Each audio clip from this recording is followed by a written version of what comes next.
This is Motorsport Radio. Join the conversation. Contact the show on Twitter, on Facebook, and on our website, Motorsport Radio.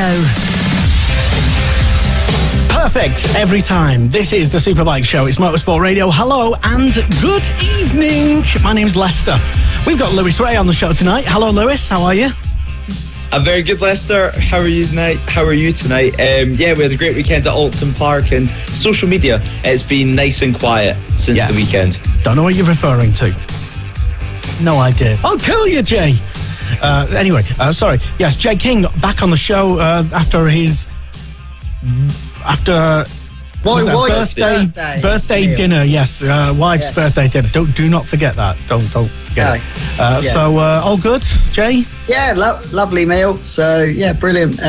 Great to be back and talking all about the nice calm weekend from BSB, shall we say. It was lovely and calm. No like massive talking points, but just talk about some brilliant racing that went on. That's literally all we will be talking about. The racing. I think someone got a penalty.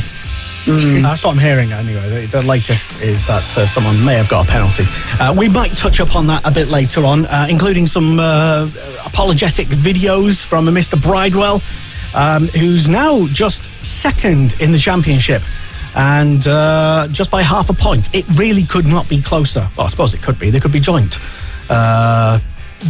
leading. But anyway, as annoying as half a point is, that's what the gap is in the championship in BSB going into the next round at Donington next weekend. Not this weekend, next weekend. Anyway, so we'll touch on BSB shortly. We have got some other big news to talk about as well. But to let you know, we've got live interviews tonight, 2 live interviews. We've got Chloe Jones as well, who's coming on the show at around 8:30. She'll be on the show to discuss her weekend, which I understand was rather good.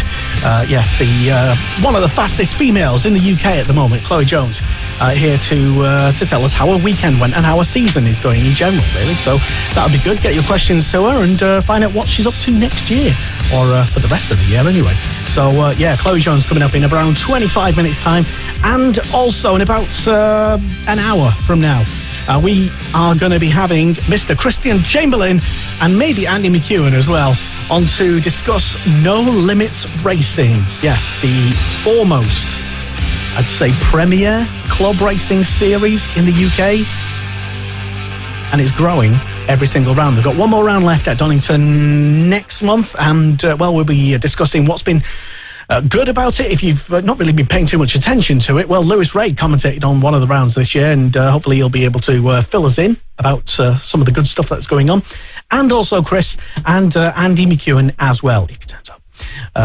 I don't doubt him, but we'll see. Hello, good evening. And also, because we're live this evening on the Superbike Show, as always, you can get your comments to us this evening on the comments box below, or wherever you're tuned in. If you're listening, or if you downloaded the show as a podcast, hello and welcome. Wherever, if you're tuned in on YouTube, then let us know your thoughts. Keep it clean, not mean, and spread the love and happiness, because we all love racing. Don't be a dick, basically.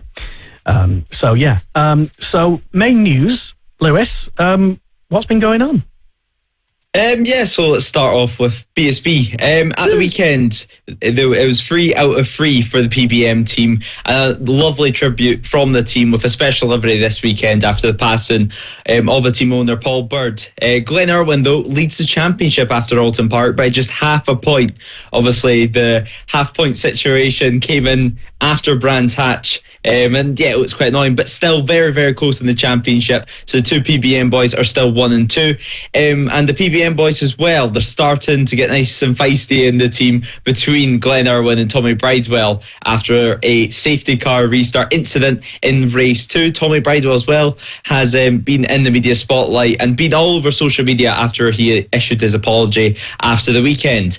But out of the BSB paddock, John McPhee has, first of all, announced that he's leaving the Vint 64 racing team in the World Supersport Championship and instead will be heading to the R34G racing team, riding the Ducati Panigale V2 and replacing Ollie Bayliss. He'll be riding that bike this weekend at Aragon. Franco Morbidelli in the MotoGP paddock, he's signed to race for the Prima Pramac Ducati next season and yet again takes another space out of the Grand Prix paddock, out of a potential opportunity for Marc Marquez. And MotoGP as well, they head to India for the first time ever this weekend as well. And also for new countries for MotoGP, Hungary has been announced as a reserved circuit next year in the MotoGP calendar, and as well it'll be on the 2024 World Superbike calendar next year. So Hungary potentially making a return to world motorcycle racing. So some big news there in Grand Prix and in British Championship, and yeah, can't wait to discuss it all tonight. Yeah, a bit of a did we expect that one, Hungary, Jay? For you, what do you make of that? No, I personally, I don't even know the name of the track, so no, it wasn't something I expected at all. So, what is the name of the track, Lewis? Do you know? He's looking it up. Yeah, I'm just quickly looking it up. It's a brand new circuit that, well, it's not the Hungaroring, for example, which F1 has been using. It's a new circuit for the motorcycle guys. Hungary Hippo Ring. Well, while he's looking, not that it was any surprise, Nakagami is also re-signed for LCR. I think I saw that today as well. Not that that was any surprise anyway. Yeah, it was no big surprise. Ayagura, who was potentially in the running for that seat, he's signed for the MT Helmets team in Moto2 next season, actually using an Arai helmet in the MT Helmets team, but he's not moving up to the Grand Prix class. But next year, the track that will, first of all, be on the MotoGP reserved calendar, if any rounds get cancelled, and is hoping to be on the 2025 calendar, and the 2024 World Superbike calendar is going to be called, this is the first take of this, the Oulton Park in Hungary. So a brand new circuit, and it's going to be very, very interesting. It's always exciting as well for MotoGP and World Superbikes to get a brand new track on the calendar, like we're going to see this weekend in India.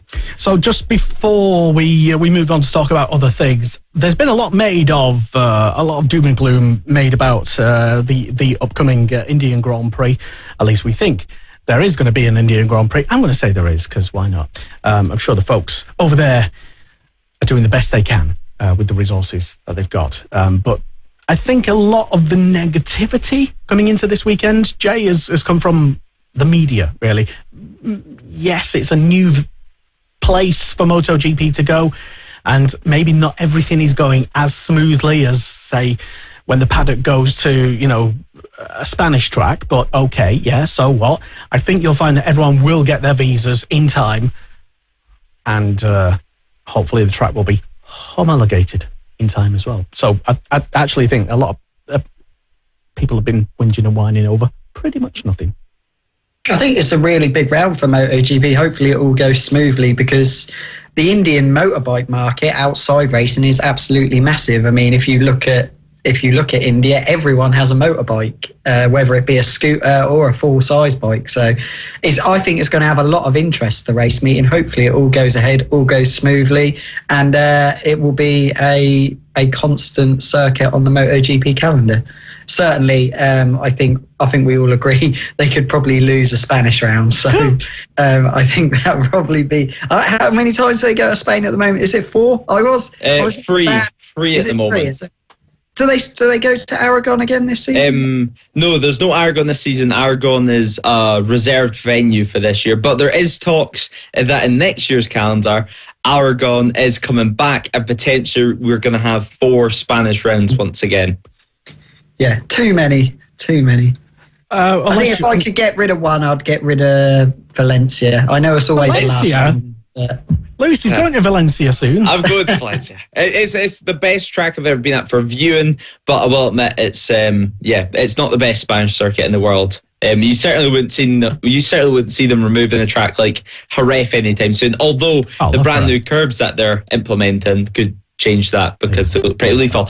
But yeah, potentially 4 Spanish runs next year in the MotoGP calendar. Hungary potentially coming into play in a couple of years' time. And India this weekend, as Jay mentioned, a massive motorcycle market. And it's going to be interesting to see how that goes. I hope it all goes ahead smoothly. We have seen in the past, for example, in Argentina, when there was issues getting the bikes shipped to Argentina, that we had to cancel the first practice on the Friday and just have an extended practice on Friday afternoon. So potentially if teams can't get everything set up in time, we might miss free practice 1 and have a long practice Friday afternoon, but that's all speculation, of course. But hopefully it all goes ahead smoothly. And we get to see some great racing as well. Because the circuit, I mean, there was some talks of potentially some runoff areas not being up to standards, for example, the circuit not being up to standard, but the actual layout of it looks like it might produce some dramatic racing anyway over the course of the weekend. Well, let's just hope, first of all, it does go ahead. And I say it does, and there will be a classic race.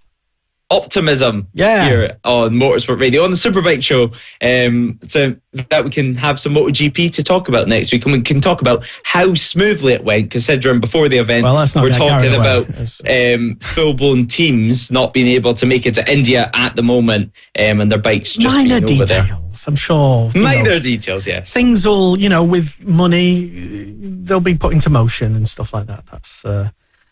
Anyway, I mean, if Simon Patterson can get in, then I'm sure any GP team can get in. Simon Patterson is at a Grand Prix for all the Simon Patterson fans out there. But I also have seen that IRTA have said that if teams need to rebook flights, because there's been plenty of teams at the moment having to rebook flights, which means the Grand Prix paddock, they're fighting over every single space in the plane over the next couple of days. And riders such as even Marc Marquez, I'm sure he won't be on economy class to go to the Grand Prix, but he's unable to get a visa right now as well. So he spent the day on his mountain bike. Philip Farioli as well on Moto3, he's unable to get there. Potentially Joan Zarco as well, stuck in France at the moment. But IRTA, they have said that they'll give teams almost the money back that it's cost them extra to rebook the flights to get to India after their ones were missed or cancelled due to visa issues. So it's not all doom and gloom on that front, but hopefully we can see a Grand Prix this weekend. Yeah. Well, let us know what you think. If you have any strong opinions on this matter, keep it clean, then get in touch with us. Use the comments box below if you're tuned in live, or just use the comments box below if you're not tuned in live. I forget how the internet works sometimes. Anyway, Chloe Jones here in around 15 minutes time, we hope. We've got a lot to pack in tonight, by the way, on the show. So let's get moving on swiftly from MotoGP. That's for another weekend, this weekend. But let's talk about the minor issue of BSB at Oulton Park. You were there, Lewis, at the weekend, and just on the Sunday. Did you have fun? Yeah, it was a great weekend. Second time I've been to Oulton Park this year. I went for the first time this year for the Bank Holiday Monday round. But it was a great weekend. I spent most of the time actually watching from the start finish straight. And it was slightly quieter over there, over by turn 2 and 3 by Cascades. It was very, very busy with people with multiple rows deep. So I didn't fancy trying to squeeze my way in and out all day. But leaving the round, the PBM boys, first of all, it doesn't seem like they're necessarily on the best of terms, and 0.5 in the championship with just 2 rounds remaining, and plus not to mention Brands Hatch, where we have 35 points on the table every single race. It's going to be an extremely exciting end to the season. Now we're technically in the showdown end of the season, where it's 25 points for a race win at Oulton Park coming up as well. So extremely exciting times ahead at BSB with multiple manufacturers, not just PBM, we also the Kawasaki's up at the front as well this weekend. So yeah, really entertaining weekend at Oulton Park, and the weather wasn't as bad as what we thought it was going to be. Well, it wasn't as bad as what maybe you thought it'd be, Lewis. Looking at the weather forecast last week, it looked like it was going to rain pretty much all the weekend, but it ended up being pretty sunny actually. Okay, fair enough. Well, race, let's talk about what happened on the Saturday anyway. So race number 1 was won by Glenn Irwin. It was a PBM lockout basically for the entire weekend. But race number 1, it was Glenn Irwin with quite an emotional tribute as well to Paul Bird. And I must say, the observations and the tributes all weekend for Paul Bird and his family as well were just very beautiful. I don't think it could have been done any better. But yeah, it was Glenn Irwin with a win in race number 1, Lewis.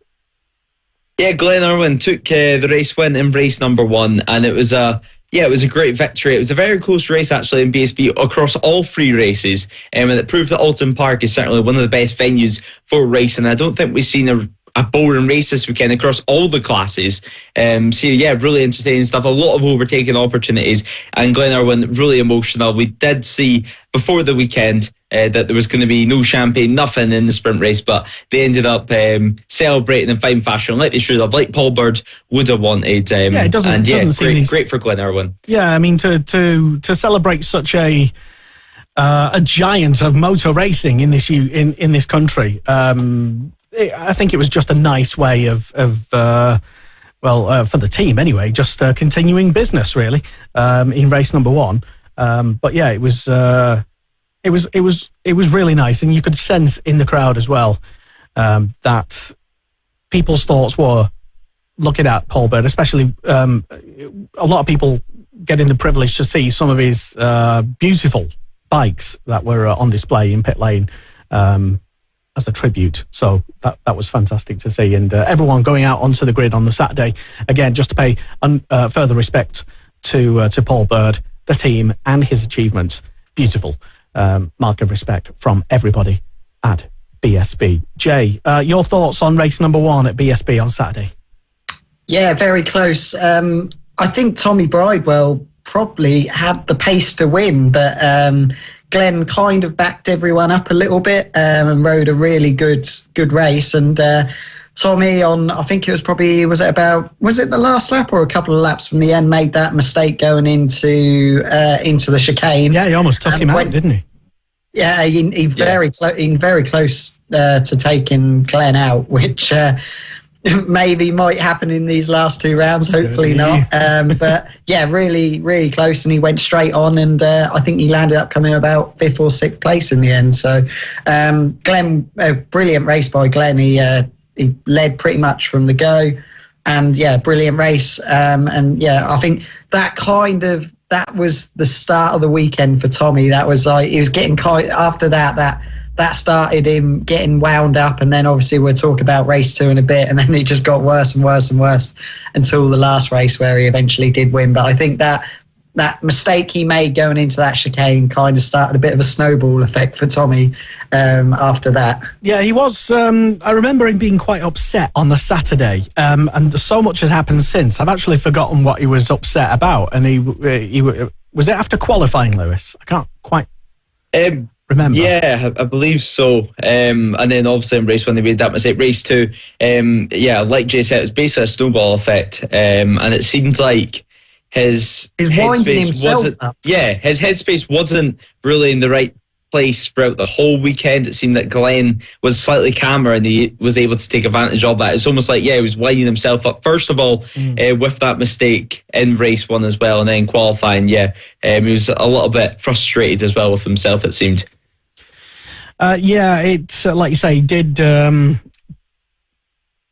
it was interesting to see his mindset. Such a figure coming into such a round like Oulton Park, where last year we saw a lot of tension, a lot of similar controversy, and with the championship being as it is, a lot of people might be suggesting, with Tommy acting the way he did, is he starting to crumble under the pressure, Jay? Yeah, I think it is. The pressure got to him, especially in these first 2 races. So, it can get to everyone, but it did get to him, and he didn't take it in the best way, especially some of the things that he said afterwards, but he has come out and apologised since. So we'll talk about race 2 in a second and get me and Lewis's views on what we saw. I think we're both going to agree. I think most people agree, apart from Tommy. Well, let's talk about race number 2 then, since we're talking about it. And we're short of time anyway. So we're waiting for Chloe Jones to appear. We don't want to keep her waiting. Lewis, race number 2 then, on the Sunday. Just talk us through what happened.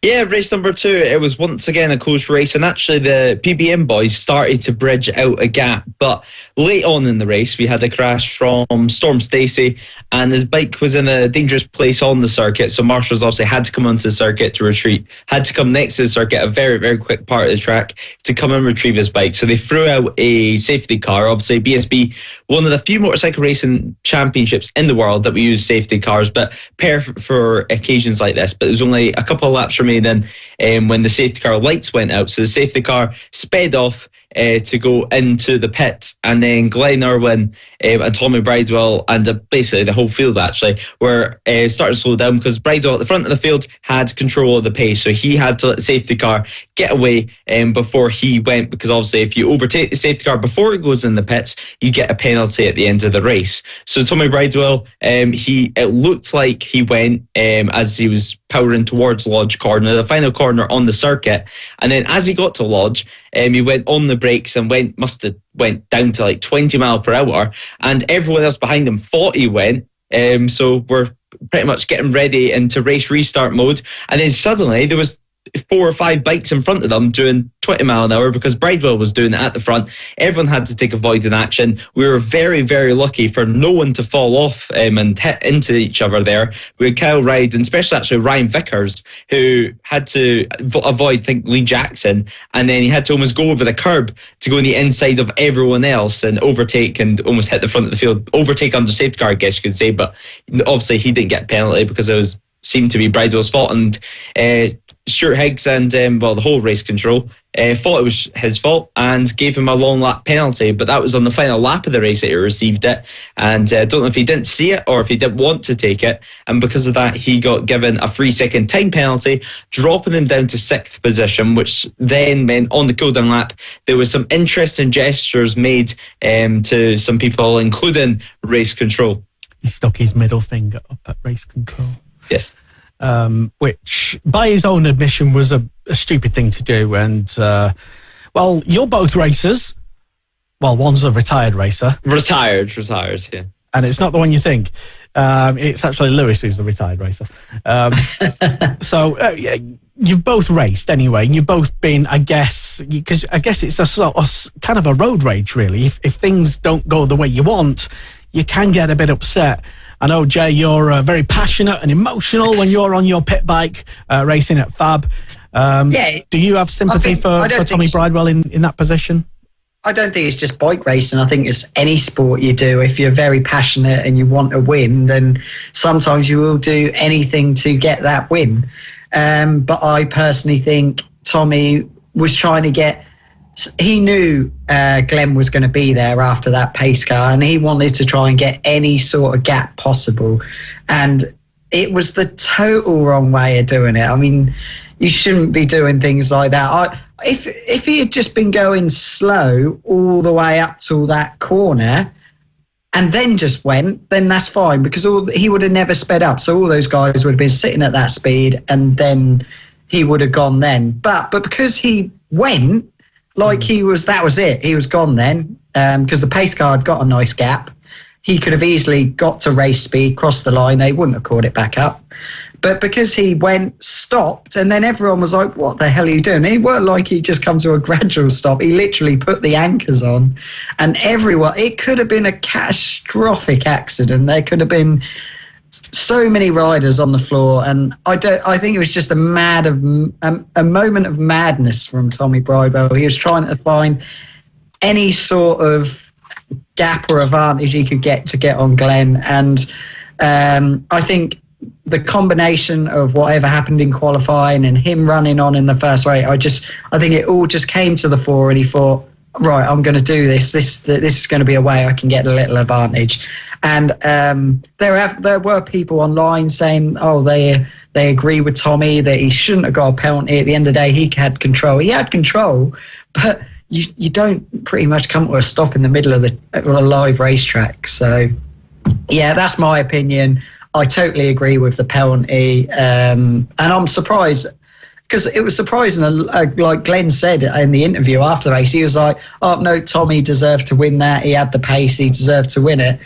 But, yeah, I'm surprised a lot of other riders didn't go, bloody hell, that was a bit dangerous. But there you go. But, yeah, totally agree with the penalty. I'm sure Lewis is going to say exactly the same as me. Well, go on then, Lewis. What do you think? Well, pretty much, I agree with the penalty. But on the whole Glenn Irwin side of things, with the interview after the race, obviously I was watching, not on Eurosport, at the circuit, and he did say, because I believe Larry Carter does interview them just before the Eurosport guys, and he did say that basically he's going to watch what he's going to say this time around, because he doesn't want to get in any trouble like he has in the past for things he's said about teammates in post-race interviews. So it sounded like consciously he was avoiding touching on the subject too harshly. Obviously, Bridewell clearly did have the pace on the circuit to win, but really, he didn't think he'd even deserved a penalty, to be honest. Before race 3, he was interviewed on the grid by Larry Carter, and he still believed that he should have been reinstated with the race win. He should have been able to appeal, which he wasn't able to appeal to Stuart Higgs from the penalty. So, he still wasn't happy over it. It's a shame that it ended in that way, because we've seen some great racing throughout the weekend. So hopefully we'll see nothing like it again, to be honest, because it was frightening, to be honest, for a moment. And it was quite disappointing, if I'm honest, just to see the way he acted after the race. Of course, I've raced with myself, and after a race, if it hasn't went my way, I'm not always saying the nicest stuff out my mouth for maybe a couple of minutes until I calm down. Lewis. But he was still doing the middle finger to the organisers and stuff. If you did want to appeal that penalty, is it going to help you at all? So I was actually surprised he didn't get a fine for what he was doing on the cooldown lap, like we've seen in other championships in the past couple of years. Yeah, given the nature of the weekend, I think there was a lot of leniency given, I'm just guessing, by race control, with the underlying emotions of that weekend. Hence why maybe he wasn't punished anything more than the equivalent of a ride-through penalty, whereas in other circumstances he probably would have been, because that was not good. But he did admit in his favour, to be fair to Tommy, and we're not slagging him off. I'm certainly not. Anyway, he did come out and he released a video apologising. It wasn't the right thing to do. It was basically a stupid thing to do. Once he's had time to sleep on it and rethink things, he does still think he probably could have won that race, though, or should have won, or some words to that effect. But hey-ho, he's still in the championship hunt, and there's still quite a way to go. And, it provided, if nothing else, a bit of gossip for us, which is something that we all love to I think also as well, a lot of people touted him before the weekend, because they always say Oulton Park is Tommy Bridewell's track. That's where he always does best. And for the first 2 races to effectively, I think, has come 5th and 6th, Tommy Bridewell wouldn't have been happy with that, especially with Glenn winning both as well. So, yeah, he wouldn't have been pleased with that. So it was just a snowball effect that just got worse and worse and worse until that race 3. So it's going to boil up really nicely for these last 2 rounds, really nicely. We might land up talking like we always say that Tommy Hill, John Hopkins race was the best BSB race ever. I think maybe we could potentially top that. We could potentially top that by the end of this season, because this is I can see this going all the way to the last race now. Yeah, I think it's going to go down to the last race. I think it's going to be even more fireworks in the PBM garage by the end of the season. Obviously, they're going to want the best for the team, especially with the circumstances this year. But still on the circuit, it's clear both of them, all they want to do is go out there and win. 2 rounds remaining, especially the final round of the championship, 35 points on the table. It's going to be very, very interesting by the time we get to Brands. You're going to have a lot of points up for stake, championships up for stake for the PBM boys. And certainly I think what the team's going to be wanting is a 1-2 in the championship this year, because I think we can all agree it would be pretty magical. But also, not just all about the PBM boys at the weekend. For example, the Kawasaki's of Lee Jackson and even Storm Stacey actually in race 1 and worked his way up through the fields after crashing in race 1 and race 2. Very, very good weekends for Kawasaki, certainly compared to what we've seen this season. It's only really been Thruxton that we've seen them perform, so it was refreshing anyway to see another manufacturer at the front, and certainly Kawasaki at the front and battling for podiums and race wins once again. Yeah, Lee Jackson, he's pushing on because he's looking for a job for next season. So he was the only one who really had anything for the Ducatis at Oulton Park this weekend. So it was good to see him battling for podiums. Yeah, well, he did say battling for the race win. Yeah, he did say that he is literally sort of auditioning really for next season. But yeah, it was Lee Jackson and also another rider who came good at the weekend who I want to give a shout out to was Leon Haslam on the podium again in race 1 anyway. Yeah.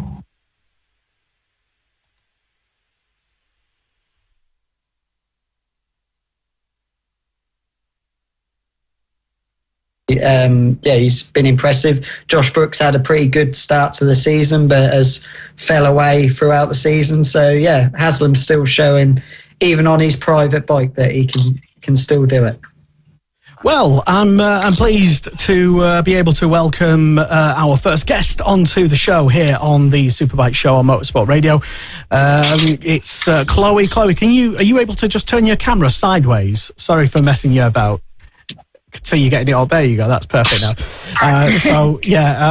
Thank you very much to Chloe joining us at late notice. I'd only asked her yesterday to come on the show, and you managed to make it. So first of all, how are you? And have you recovered from the weekend? Obviously I'm still buzzing about it now. Honestly, it was like, I didn't know how to react. I didn't know what to do. I don't know if you know, but on the podium, obviously you get the champagne, don't you? And I just didn't know how to open it. So I had to ask everybody there how to open it. So that was a bit embarrassing, but no, I'm still over the moon now with it. And I just can't wait to get to Donny now. Yeah, I think the statistic is that I've been told anyway, tell me if I'm wrong, Chloe, that you're the first female in that class to get a podium. Is that right? In that class, obviously it's the end of the class is finished at the end of this year, so obviously I wanted to do it all year, so to do it now is obviously I'm over the moon to doing that. And obviously for me it's kind of I like it for myself, but then also all the women in that are coming into the sport, it's obviously nice to see. Okay. Well, we've got our panel here with us this evening, Jay King and Lewis Ray as well. Guys, I'm sure you've got lots of questions. Should we start with Lewis? Yeah, so obviously you've been racing in the Junior Supersport class almost on and off over the past couple of seasons. So first of all, before we get into any of that, we go back to the start of this season. How do you think your 2023 season has went so far, racing and actually returning to the Junior Supersport class? Yeah, so obviously I come down from the 600 class from last year, which is obviously a bit of people would say it's a step down. But for me, it was kind of like I'm doing a step forward in my career, really, because I've had a hard year. Last year was a hard year, and this year is obviously going a lot better, obviously getting the podium this time around. So I've enjoyed it a lot more for sure this year, but throughout the year I've just got better and better, and the podium was coming really, so yeah. And this season you moved to the Simsaris Motorsport team from obviously the 600 class last year, race with OMG, and then back down to the Junior Supersport class. How's it been working with that team and some highly competitive teammates with Lewis Jones and Len Docherty? Yeah, so obviously the year before in the Junior Supersport class, I was always on a Yamaha. This year, of course, I'm on the Ninja 400 this year with some Cirrus. And as you say, my teammates, I've got the perfect teammates really, because they're both fast, and I've learned so much this year from them. Like especially at Snetterton, we all went out as a 3 in qualifying and we locked out the front row with the team. So it just shows how good the team and myself and my 2 other teammates are. So it's obviously nice they know, the team know everything really. They've done it for a couple of years now, and they've got all the data and they've got everything that we need to be able to ride. So straight away I can go out on FP1 and just already be straight on the ball because the bike's set up to how I need it already. And obviously with my class you only get one practice, so it's obviously nice. I can just go out there straight away, put a good lap time in and just be relaxed really. Whereas before on the 600 last year, it was kind of like I go into FP1 not really knowing a lot, and they're already on that record pace, and I'm like, I don't know how you do it. I barely even know the track and the bike. So yeah, the teams obviously this year has helped out massively, and I can't obviously thank them enough for everything. And we spoke about your podium one or two times so far, and it was obviously you had loads of support heading into the race, actually, with your mum, I believe, putting the post out on your racing page telling everyone to send in the best wishes to the BSB radio. So plenty of support plenty of support for you in that race. So talk us through race 2 at Oulton Park, fighting for the win really, and claim your first podium in the class, first ever female podium in the Junior Supersport class in tricky conditions. Yeah, so obviously I started fifth, and I dropped down to 6th at the start. I wasn't getting worried about it because we were all so close together. So lucky my teammate crashed and another person crashed as well with him. So Ted Wilkinson, the leader, got away. So I was in 5th at this time, and I was trying to not worry about it too much and just try to get to the front as quick as I can, because obviously I seen that Ted was going. So I got past all of the riders while Ted, I was in 2nd place. So I had to put my head down and catch him up. I think the gap was like 1.5 seconds. So I caught him up. I set like the fastest lap of the race twice in a row. The only one in the whole race that got into the 51. So I was happy with that, of course. And then eventually I caught Ted up, and then we all worked together, obviously overtaking each other a couple of times as well. But no, I saw the gap on my pit board keep coming up. So we went from 2 seconds to 3 seconds to even 4 seconds at the end of before the rain come. So we were just swapping places, and I knew I was watching Ted and I knew I couldn't go. So I was just playing it, so I thought smart, but then with 2 laps to go, it started to rain. So I was like, I really don't want to lose this podium, but I also want this win. So Ted started to slowly go, and the people behind slowly started to catch. So I was like, I can't go too slow or I'm going to lose the podium here. But luckily the red flag come out with, I think, just over half a lap to go. So I kind of got saved from that. But then also I kind of knew what I was going to do on the last lap to get the win, or try get the win. But I was a bit gutted with that. But then again, I was also happy with 2nd, so I couldn't really complain. So just before we... Sorry to interrupt, Lewis and Chloe. Just before we carry on, we just want to give you an opportunity to just reset your camera, Chloe, just because we've lost picture. Oh, there you go. You're back again now. Sorry about that. Oh, it was keeps turning off. I don't know why. So I thought that was on my end. It's normally I've pressed something. So there you go. But good to see you again. So yeah, sorry, Lewis, carry on. So obviously returning to the class this year after having, I believe, 1 season away with the OMG Racing Yamaha in the Junior Superstock class. So how was it, first of all, to make that jump up to the 600, stock 600 class, a very competitive championship, and then once again to make the step back down to Junior Supersport class? How was those 2 steps? How difficult was it? So obviously going from the 300 to the 600 was a really big step. Obviously it's a step I wanted to do because I had not a lot of luck really in the 300s either. So I was ready to move up really. I had a good test in Spain with the team.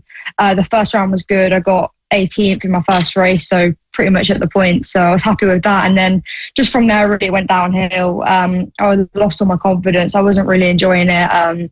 As I said earlier, it was kind of like I go into FP1 and they're already on that record when I've not even been to the track before and I was still learning the bike. So it kind of was just like a year of mainly downs, but obviously a lot of ups as well because I had some good races as well. But it was kind of just, I wasn't enjoying it as much as I used to. And I kind of, every race I was always coming in sad, and my mum and dad always just said, like, if you're not enjoying it, then there's no point doing it because we're wasting all this money, or all my sponsors are putting all this effort and support into me, and I'm just not really enjoying it. So we had a long think. Obviously SimSerious team, they spoke to us and gave us a good deal and gave us like the info that it was not really a step back, because for me I was thinking, it's kind of a step back, what would people think of that? But they were saying no, it's not a step back, it's just a time to reset and actually enjoy it again. So definitely this year I've enjoyed it a lot more. Obviously coming from the 600, I find the 400 a lot more easier to ride as well, so that's making it a lot easier as well. But the start of the year of this year, I kept doing the 600 line. So it was kind of like, I just needed to get it in my head that I'm riding a 400 again now and just go back to how I was riding. So now the podium's always been there. Like from the first round, I qualified sixth from my first race on it, and I knew straight away I could get on the podium this year. But it's always been like I've always been in the wrong place at the wrong time, really. But this round it's just clicked. I don't know what happened this weekend. I just thought like I can do it, and I had so much confidence in myself, which I really lack with, really. And the first race I was so close to the podium. I was first, second, third, fourth the whole race, and then I was just unlucky to get fifth in the end. But the second race for sure, as me and Ted went, I felt so confident, and it's the best I've ever felt on the bike. So yeah, so I was just unlucky really not to get the win. But again, as I said earlier, I was really happy with second. So. And well, you've raced in both the Junior Supersport and the Junior Superstock class, which are both going to be disappearing next season and getting replaced by the Sportbike Championship and as well the Super Team Kawasaki Cup. So how do you feel about that decision from obviously BSB for them to be taking away those two learning and developing classes? I think it's really hard to get rid of them both for sure. Maybe just one of them could have gone. But for me now, I've not really got any options to go because obviously you've got the new Super Twins class, you've got the Super Teens class, but they're all just, it's kind of like I don't know what to do because I'm kind of stuck in the middle of do I go for the Super Twins or do I go for the Super Teens? And it's at the minute now we completely have no idea. It's obviously the Super Teens is the 400, but of course it's a lot more faster. So I think it's around 80 horsepower, whereas mine's about 50. So it's kind of still a step up. But then again, the Super Twins is a lot more of a step up. I think they're running about 100 horsepower. So it all really just depends on funds, sponsors, and what we can do really as a team. And hopefully we can finish the season strong and then hopefully get some good sponsors for next year and see what we can do next year. And so right now there's no plans or any options really at the moment for 2024. Is it right now seems to be either the Super Twin Championship or the brand new Super Team Championship? Is that really the only two realistic options for you? Yeah, that's the two ones really. Obviously you can go up to 600s again, but on the Super Sport bike, which is a faster, so I was on the stock 6, or you can go to Super Sport, which is a faster 600, or of course you can go back to club racing like No Limits, BMZ. But really I want to stay with BSB. I love being there. I love everyone there. I love all my friends there, and of course I love riding there. So I'll still want to stay in the BSB paddock. So hopefully I can prove it in the next round, get a few more sponsors on board if I hopefully have a good round at Donington and just prove that I can do it, and I should be still at BSB next year. Yeah, and you've been in BSB for a couple of seasons now. It's been quite a few years. And I remember actually, I believe it was at Brands Hatch in the wet, riding the Yamaha R3. You had a massive high side and you saved it on the final corner and the final lap to cross the line. It was really one of the best saves I think I've ever seen in the Junior Supersport Championship. But racing that championship so long and obviously now the involvement with FHO, how have you seen the involvement with women in championship and then BSB in general change and increase over the past couple of years?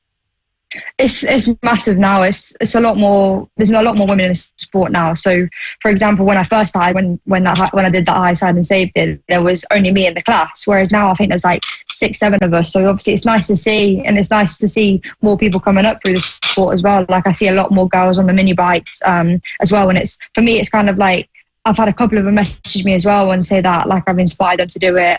And for me, it's just I love that. And I obviously I love everyone joining the sport, but obviously to see more females in the sport, I love it. So hopefully we can get a lot more through the ranks. And then obviously FHO have got the team as well. They've got the girls that are in my class as well as the I can't remember what it is, a BMW class as well. Yeah. So obviously it's nice to see FaZe doing that. Hopefully a lot more teams start to do that as well. And hopefully we can all, as girls, work together and show the boys that we can do it. Yeah, it's great to hear. And now I'll pass over to Jay, which I'm sure has many questions as well. Hello, Chloe. Congratulations on the second at the weekend. That was a mega ride. I think you would agree it was well overdue, but well done for the weekend. I personally thought you were going to do it in the first race, but it was so close across the line. I couldn't even tell if you had. But yeah, brilliant. There's obviously next season, I think it is next season, Lewis will correct me if I'm wrong, but we've got the new women's or ladies championship. Yeah. Is that something you like the sound of, or would you personally like to stay out with everyone else, or do you like the sound of the ladies championship? For me, it's kind of like I do like it, but then I also like racing the boys as well. So I don't like it, but I do, and I would do it. Personally, I would do it, but at the minute we don't know what bike it's on. We don't know anything really about it, to be honest. We haven't heard much of it since it's come out since they first announced it. So for me, I would personally do it, but then I would also want to race with like all the boys as well. So say at BSB, for example. So yeah, I would like to do it, obviously depending on what bike and what the rules are and everything else. But yeah, I'll definitely have to do both of them. And going into the last round at Donington, obviously it is going to be the last ever Junior Supersport round. And I think it would be really amazing if the last ever race could be the first ever female winner of the championship could be in the last ever race. Obviously, you've got to be planning for that. Obviously, there's going to be, I think there's two people still who can win the championship. I believe it's Finn who's leading the championship at the moment. Obviously, that'd be brilliant if you could go in and win the last race. That has got to be the aim, hasn't it? Yeah, definitely. I think there's like 4 or 5 of them that can win it now because obviously we get more points at the last round. So I think all of them, they'll all be trying to win it, but then I want as much as they do. So yeah, definitely it would be nice to see, but for myself and any other guys as well, to get the win on the last race of the season, because obviously that will go down in history. It's like the class is ending and a girl on the podium in Junior Supersport has already been done, but then obviously the win, nobody's done that. So for me, I'd love to do that. That's obviously the plan, and hopefully I can do that if I believe in myself, which I am doing now, whereas I struggled a lot recently. But after this weekend, I know I can do it, and I have the pace to be at the front with all the others. So yeah, definitely it's the plan, and hopefully I can put it to play. Obviously, these races in Junior Supersport, they're the closest racing we probably see all weekend, along with the British Talent Cup. Does it get really frustrating when you, like you did at Oulton Park, especially in race 1, you got to the front and you think, right, I'm going to try and pull away here. But before you even get to the next corner, there's about 4 or 5 up the inside of you. It must be really frustrating. Yeah, it is, but it's fun as well. Like I do it, like everyone does it, but it's honestly the best racing I've ever done, because from the year before, the 600 class, I never battled with anyone really. I had probably like one rider battle, whereas this year that's what I kind of struggled with, and now I've got a lot more better with it. Obviously going in the pack and it's like 11 for the win, and so what I struggled with really was I wasn't making moves. I was just sitting there waiting for a move or for me to just put a move in somewhere. But in that class, you have to make a move or you're going to get overtaken by everyone. So for me, that's what I did at Oulton, and I think that's what worked. But yeah, I love it. I love the race, and it's obviously good to watch. I love watching it back and obviously racing in it myself. But yeah, I just say if you don't make a move, then you're going backwards. But yeah, like at Oulton in race 1, I got to the front and I was like, I can probably go now. And then 2 seconds later, you've got about 5 people overtaking you. But no, I enjoy it, and I wouldn't want it any other way. Well, all the best for Donington. Like I said, it'd be really good if you could be the last ever winner in the Junior Supersport class. So all the best for the weekend. Thank you. Yeah, and a couple of extra questions as well, Chloe, as well from myself. How do you get into the racing mindset before a weekend, or even onto the grid? Have you got any certain like procedures or superstitions that you go through, or rituals? Like I know some riders do. They have a lucky mascot or anything like that, or do you just sort of jump on the bike and go? For me, it's kind of I just get on the bike and go. I try not to think about it too much, because if I think about it too much, then I just get too nervous and then just overthink it. But for me, it's kind of I just try to keep myself busy and try to get changed as late as I can, do everything as late as I can, because if not, then I'll just start thinking about it too much and then just start stressing over it. Fair enough. And Lewis, any other questions for Chloe?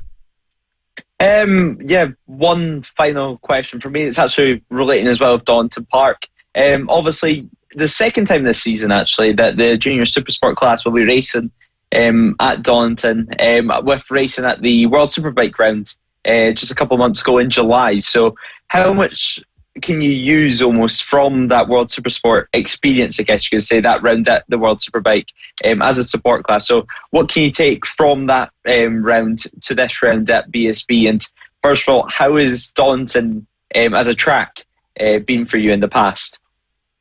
Yeah, so we've actually been there like twice now. So this is our third time going now, because BSV obviously went there at the start of the year. Then we did the World Superbike round. Now we've got it again. So luckily I do like Donington. I prefer the National to the GP, but personally I like it now, especially now it's got retail mats. the wet as well. I don't really mind now. So I love going to Donny. I always have. It's just for me as well, as you say, like what have I learned? It's kind of, for me, in the last time I've been there, the last 2 times, I've always struggled in the last sector. So now I've got that last sector down to a T now, hopefully, and I can be at the front and battling for the win. And as you say, be the last person on the podium would be obviously the dream. Well, best luck at Oulton Park for the final round. Obviously, you're 12th place in the standings at the moment. Hopefully, we can see you get that race win and potentially even creep inside the top 10 in the final year of the Junior Supersport class. Thank you. Yeah, defo. And just before you go, just thought of another final question. Sorry, Chloe. You mentioned that, you going back to the wanting more females in not just motorcycle racing, but I suppose motorsport in general, which is good. And do you feel like you're quite the advocate for wanting females to get involved in racing? And if so, do you have any sort of words of encouragement or advice for young girls who might look up to you on the podium? Maybe there's some, well, I know there are quite a few females in mini bike categories or other sorts of things who might be just wondering, well, should I bother getting involved? And maybe they're in 2 minds about it. What advice or words of wisdom might you have for someone looking to get involved?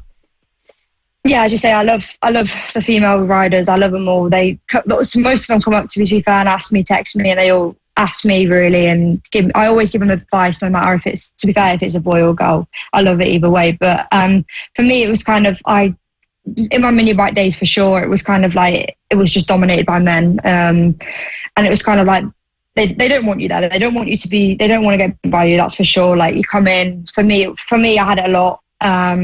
It was mainly the dads, to be fair, that didn't like it. They always called you a cheater, and yeah, it wasn't nice. But you just have to think of your own. So you say, if they can do it, I can do it. We're the same people, and if they're doing it, then there's no reason why I can't do it. So that's all I say to myself in the mini bike days. As now, I can just go out and I'll be like, I'm better than them. I can do it. They can do it. So for me, it's kind of go out, enjoy it, and just do what you can. Really, like if you're not having fun, then you're not riding properly. So enjoy it, and if not, then there's no point doing it. Wise words. There you go.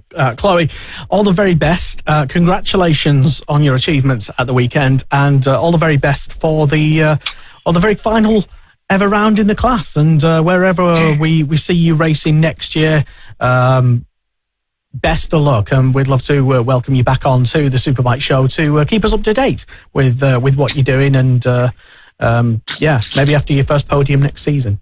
Hopefully after win at Donny. Hopefully we'll do that. There you go. All the very best. Thank you very much for joining us on the Superbike show this evening, Chloe. And fantastic to hear from Chloe there. Jay, great inspiration for young female racers and riders who are making their way through things like Fab Racing Mini Bikes British National Championship, aren't they? Yeah, I think probably at the moment in Fab we've probably got the most girls in the championship at the moment. Through all classes, all the way from the rookies, all the way to I think up to metric at 50s at the moment. I don't think we've got any girls in the 70s at the moment. Not yet. We've also got Bailey Lawrence, Taylor's sister, racing in the pit bikes as well. So all the way through the classes, it's great to see girls getting involved in the sport. Yeah, and same for you as well, Lewis. It was first of all, it was good of her to come on at such short notice as well. I sent her a message yesterday evening just asking if she was available, and to her credit, she made time for us, which was always nice. So, but yeah, fantastic to hear from the first female on the podium of the Junior Supersport. I was getting mixed up. Yeah, great to hear from her. Really interesting as well to hear about, first of all, her opinions and decision for next year, with obviously the Junior Supersport and stock class getting removed basically next year, disappearing from the BSB schedule. and what her thoughts on next year are and where she's going to go. And right now she doesn't know, and that's one thing we've discussed quite a lot, is where riders really go at the moment. Depends obviously what their age is as well. It's one of the main things. Chloe, she's at an age where really it doesn't matter. She can race in both the championships if she wanted. So it's going to be interesting to see where, for example, all the Junior Supersport class go, and Chloe is going to go as well. But yeah, as we said, great to hear as well from Chloe, and as we mentioned, with the female riders in the mini bike British Championship in Fab Racing, it's one of those things which really filters down, I guess you could say. It starts almost at the top, national level in British Championship, and filters all the way down to club racing, then mini bikes, and it's really the likes of Chloe Jones, Katie Hand, Charlotte Marcuzzo that races in the British Championship that gives these riders, these young female riders in club racing and in fab racing, an inspiration to look up to know that they can do it as well. And next year, as Jay mentioned, there's going to be the European Women's Championship, but very little information has been released on that as of yet. I'm guessing it'll be live streamed or broadcast or something. We hope so, to be honest, but nothing officially announced, and we still don't know necessarily what exact bike they're planning on using for that championship as well. So we're waiting for more details to come out on that, but it's going to be an interesting championship. It's also interesting to hear that if, for example, Chloe was to go in that championship, she would still want to obviously be racing in the mixed grids in BSB with the boys. Well, yeah, why not? If you're taking them on and doing well and winning and getting podiums, exactly, carry it on. Why not? And if you're enjoying it as well, that's the key to it, isn't it? So, fantastic to once again hear from Chloe. And if you've been listening to that or watching it here on Motorsport Radio, and you've got some thoughts on just how impressive not just the class of riders are, but Chloe herself as well, and her performances over the weekend at Oulton Park, then get in touch, have your say, and let us know. Let's lead with positivity here on the Superbike Show, and a shout out and a mention as well to Holly Harris. As well, also racing at the weekend, although she's not been too successful on track with her results through to various things like injuries and on bikes and technical stuff. She is still quite the inspiration when she turns up at Fab Racing as well, coaching some of the younger mini moto riders as well. They often go on track walks, and she gives a lot of the kids her experience and advice and everything. So yeah, shout out to Holly Harris, and should be good. And especially, well, I think it's a shame, to be honest, to see the end of that class, but onwards and upwards. Yay, let's lead with positivity. I'm decided I'm going to be positive about the change. It is what it is, really, for everyone. Everyone's going to be in the same boat for next year, and there's sadly nothing they can really do about it. Whether, for example, if you're in Stock 6 right now, if you want to make that step to Supersport, there's potentially anyway that the GP2 Championship might be getting axed for next year, but that's still obviously down to whether teams have enough interest in that class. And I think that's only getting decided to try and make more room in the Supersport Championship at the moment, because we have 3 classes in one race, and that means the grid already is very, very full, not to mention the amount of junior super stock riders that are going to be wanting to step up into that, because almost you have to say, if you're racing junior super stock at the moment, it's going to be almost as much of an expense to move almost a sideways step to the sport bike class to try and buy an R7 or a 660 Aprilia and get it all race ready and then go racing in that championship, to what it would be trying to just upgrade your bike, tune the engine, and to go race in the bike that you already own in the Supersport Championship. So it's going to be interesting to see anyway what the riders do over the next couple of seasons. But of course, now the championship is tied in the Junior Supersport class, going into the final round between Lennon Docherty and Finn Smart-Whedon. But Lennon, actually Chloe Jones' teammate for this season, he had a crash in qualifying which fractured his knee and meant his 29-point lead in the championship would come down massively, and now he's tied on points. So Lennon, it sounds like he's out for the rest of the season. I was speaking to him on Saturday, actually, after his crash, once he withdrew from the race. It sounds like he's going to be out for the season, although he was in a hyperbaric chamber today, in an oxygen chamber, and it sounds like he's trying to get his knee healed, but I don't know if he's going to be able to do that in time. So, yeah, interesting end to the season anyway. And we had Finn Smart-Whedon, of course, at the middle of the season, just before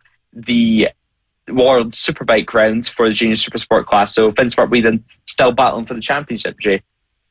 Yeah, and Finn didn't help himself because in race 1 he decided to throw it down the road. So that was a bit of a shame, wasn't it? Finn was hoping that he could maybe pull out a nice or gain some points in that first race and then maybe get the lead in the second one. But unfortunately, he went and crashed in the first race. So I know his dad, Steve, wouldn't have been too pleased with him. But it looks like it's going to be a close finish. Lewis Jones is still, obviously, he's having a really strong end to the season. He won the first race. So, he's still all to play for in that last race. And also Joe Ellis is still in there as well.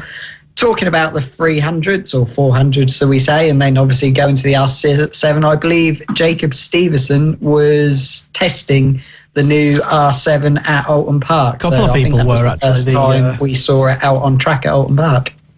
Yeah, a few people were. The testing of new tech rules and things like that, wasn't it? Yeah, on the Saturday evening, after everything. Yeah, basically. And I believe even Andy Irwin went out and did some laps on his Honda. Yes. And it looks like he's finally going to be back for Donington, so that'd be great to see. That should be good to make his comeback towards the end of the season, although I am liking Franco Born on that Honda. He has made a name for himself, and he's, I'm going to say, established now. One, because he's a super talent and deserves to be there. And secondly, he's a super talent and he deserves to be there. So, yeah, everyone's in agreement on that. Fair enough. Yeah, everyone's in agreement, really, yeah. He was having a great year, obviously, at the start of the season in National Superstock, and it basically blew a lot of people away. And people that maybe haven't followed his career and didn't know how talented he was. He was fighting with, for example, Scott Ogden and Josh Watley back in the day at Bab Racing, and now he's on a Superbike replacing Andrew Irwin. It was going to be very, very tricky to be able to step in mid-season, first of all, after riding a 1000, racing a 1000 for the first time this year in the Superstock category, and then jumping on a Superbike mid-season. It was always going to be tricky, but Franco Born continued to ride that, and it sounds like Andrew Irwin might potentially be making a return at Oulton Park, so it's going to be an interesting end to the season with Andrew making that comeback. Eurosport did show it ever so slightly on the video feed, and he was certainly pushing on. So hopefully we can see him return. Yeah, well, that'll be good to see. And although we've only just sort of skimmed over the top of BSB controversy and talking points, we will try and get back to it before the end of the show. We have got a packed show here on the Superbike Show, here on Motorsport Radio, and we move on now to talk about one of the biggest upcoming championships, series that there is. It's No Limits Racing, who have enjoyed, we've gone from success to success, and they are at the end of their 2023 season. They've got one more round to go, and joining us on the line from his home somewhere in, I'm guessing, Liverpool, it's the No Limits Racing commentator. It is Andy McEwen. Hello, good evening, Andy. Evening, Lester. It's been a while since we had a chance to catch up. Thanks for having me. You're very loud, Andy, but that's I get that a lot. Yes, welcome. You're making your Motorsport Radio debut. You're breaking your Motorsport Radio virginity. That's a brilliant way of putting it, Lester. Yeah, really happy to be here, and I tune into the show every now and again when I get a chance to. So a bit of a surreal moment to be here tonight. Well, it is good. We've got we do have, I suppose, two No Limits Racing commentators on here, because Lewis Ray were deputising for you when you were busy doing some other stuff, Andy. But generally speaking, you are the main race commentator at No Limits Racing. Because it's not live streamed at the moment, Andy, a lot of people can be forgiven for not really following too closely all of the great racing action that's been going on this season. And there has been a lot of great racing action, packed grids, lots of close racing, lots of drama, and tell us from your point of view how much you've enjoyed it. It's been really good fun. It always has been, really. I kind of fell into covering No Limits sort of by accident, really, about 5-6 years ago or so. Stood in for a commentator who couldn't make a couple of rounds. And it's just sort of snowballed from there. And part of the reason why I love doing it is because it's a wonderful community. The people who run the club are super friendly, really nice to work with. The paddock, all of the riders are always happy to chat to you, which is nice. But above all else, the racing is genuinely some of the best that I have the privilege of commentating on. I've been lucky that I've covered lots of the big four-wheel motorsport championships like British GT and British Touring Car Championship, and I genuinely look forward to the No Limits events more really these days than I do some of the other stuff that I do. So the racing's fantastic. Big grids, like you said. It's very rare to get a grid of under 35 or 36 riders, and there really aren't a lot of clubs out there that can boast those sort of numbers these days.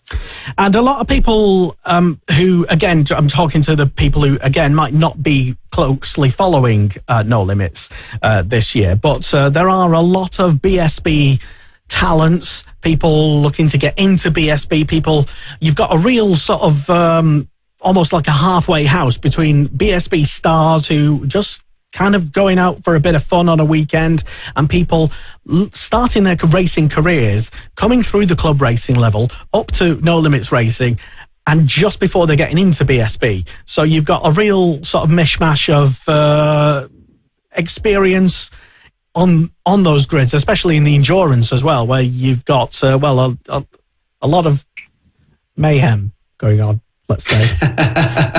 I do enjoy those endurance races, and actually the endurance championships are the tightest this year, which they're always quite close at the end of the season, but in the national 1,000 and 600 categories, only 1 point is separating the top two teams going into the final race at Donington, so that's going to be a really exciting finale. I can just feel it. But we do get some real talent on those grids. Indeed, Chloe, who you had on the show just before me, she was racing at Oulton Park in the 400. She got a pair of podium finishes and really enjoyed herself that weekend. So I've always thought that if you can be doing well, particularly in some of the top classes, the Pirelli Super Series classes, for example, for the 1,000 and 600cc categories in No Limits, if you're doing well there and winning races and fighting for championships, there's a very good chance that if you went onto the BSB package, you would probably do pretty well there as well. And there have been some riders who, over recent years, have progressed up into the BSB paddock, and then quite often, as we had at Oulton Park, maybe because it was a couple of weeks before the BSB event, but I'm sure there was part of it was just because the riders wanted to get out there and have some fun racing. But we did get a lot of those riders stepping back into No Limits competition and finding it tough going. It's not easy to come into No Limits championships, regardless really of your experience level, and be winning races. So that I think really is a great testament to the quality of the grids, but also the organisation behind the scenes. Mark and Claire Neat, they do an incredible job of making sure that those championships, whilst they're technically club level championships, it never feels like a club level event. It's run incredibly efficiently. I'm still convinced that Claire Neat can manufacture time out of thin air. Somehow we come back from these big delays and we still end up on time by the end of the day. We get all the racing in, everyone gets their money's worth, and that goes for the people watching trackside as well. I've been to a couple of attended, like you say, trackside of these events, and it does have the feel of like you're at a BSB event. It's massive grids. It's not, and I've been to other club events, and it does not feel like that, where it's just one man and his dog. But No Limits, you've got a fantastic atmosphere in the paddock. It's always a packed paddock, it's a great atmosphere on and off track as well. So. Let's hope that does continue into 2024 as well.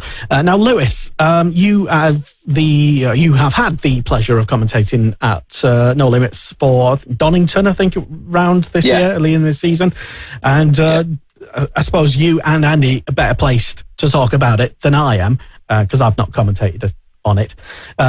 You get these two right now, the championship or the series as it is. There's two aspects of it. There's the club endurance racing, the eBay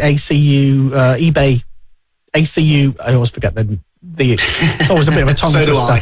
eBay ACU National Endurance Championship, which is normally run on one of the days, and then you get all of the other classes on the other day as well. So, how much did you enjoy, Lewis, your one weekend this year? Yeah, it was a really good weekend at Oulton Park, national layout that time around. Unlike the final round where they're going to be using the GP layout, But yeah, it was a really good experience, especially the endurance race.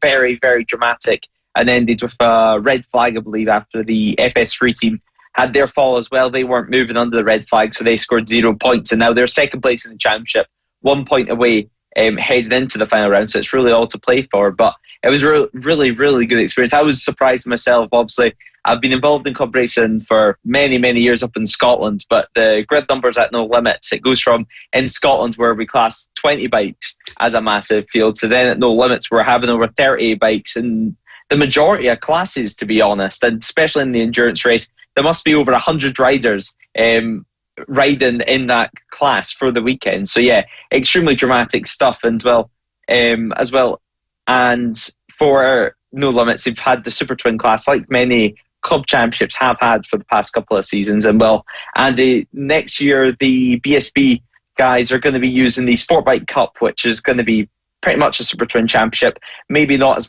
many upgrades allowed, and it's going to be almost controlled by the ECUs of the motorcycle. But for anyone who's never watched any Super Twin racing in their life and are going to be watching it next year for the first time at BSB level, what can someone expect from Super Twin racing?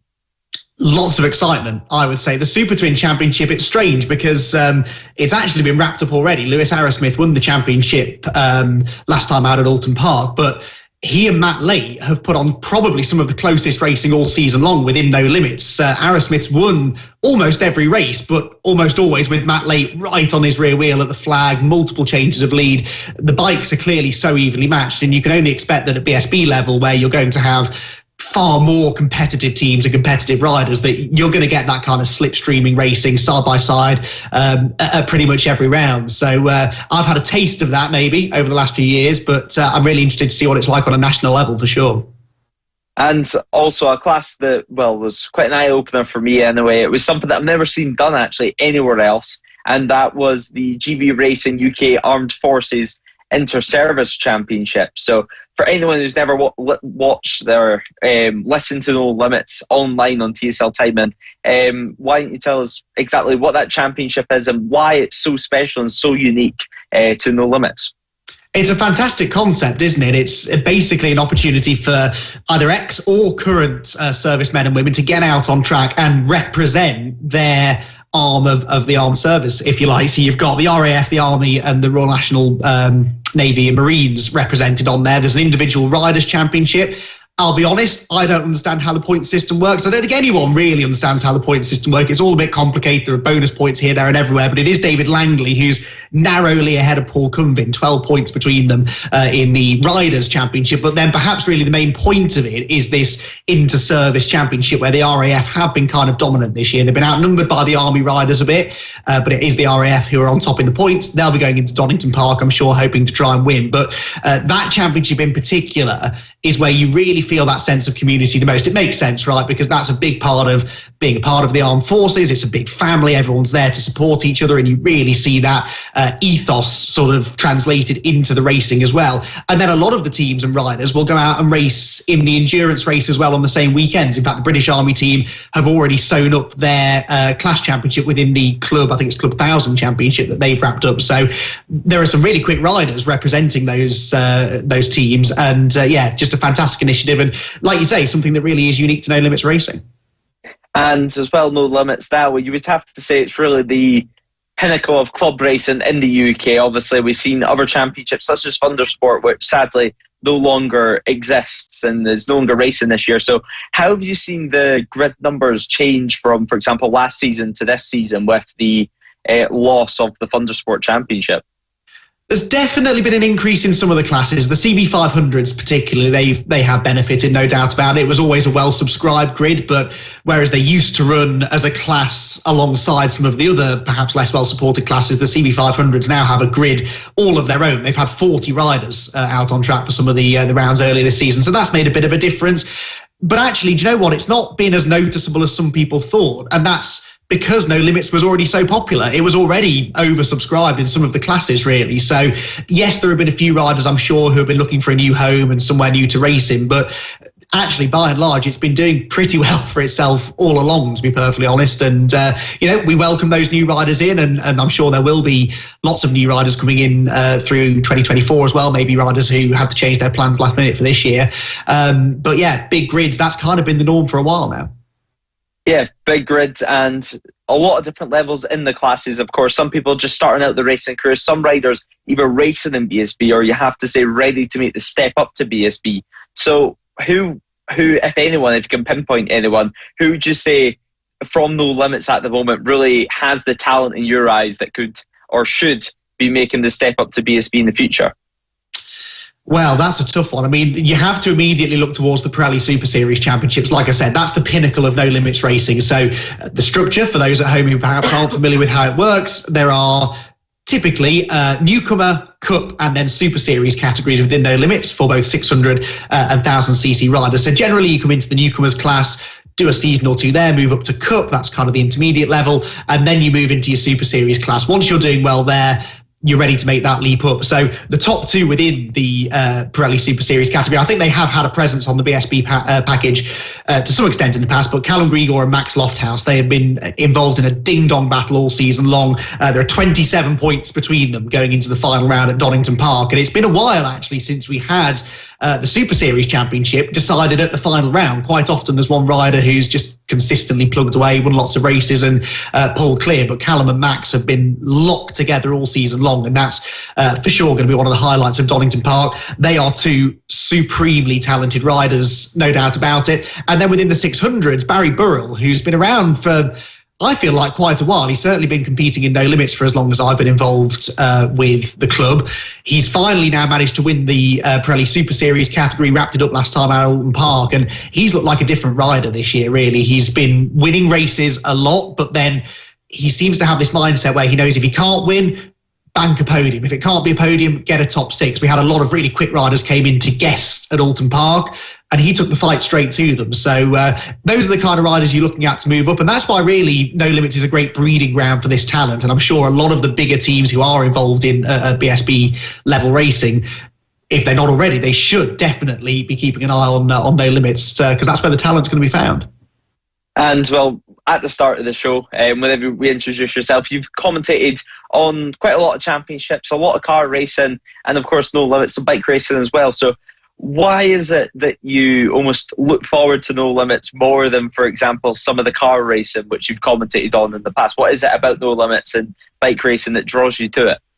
Yeah, it's a strange one because I never really expected to fall in love with it the way I have. I've always been a motorcycle racing fan. I've always followed BSB, particularly since I was 6 or 7 years old, MotoGP, World Superbikes, the usual stuff, but more as a casual viewer, really. And then it's only through really working with a club, following the championships and really starting to live those championships that you start to develop a real passion for it. And that's very much what's happened. Like I said, it's the friendly atmosphere. I genuinely look forward to meeting my friends these days at those events, riders and those on the organisational team.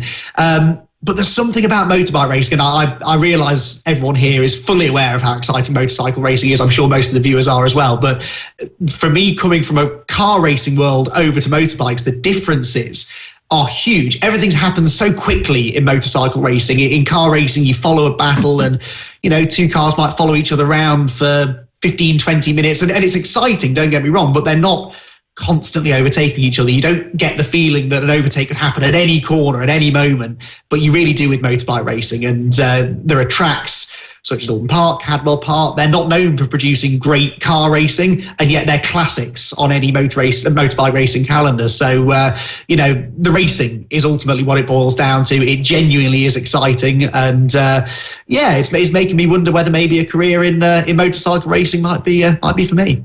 Careful, because Lewis is also looking for a commentary motorcycle racing career. Now he's a retired rider.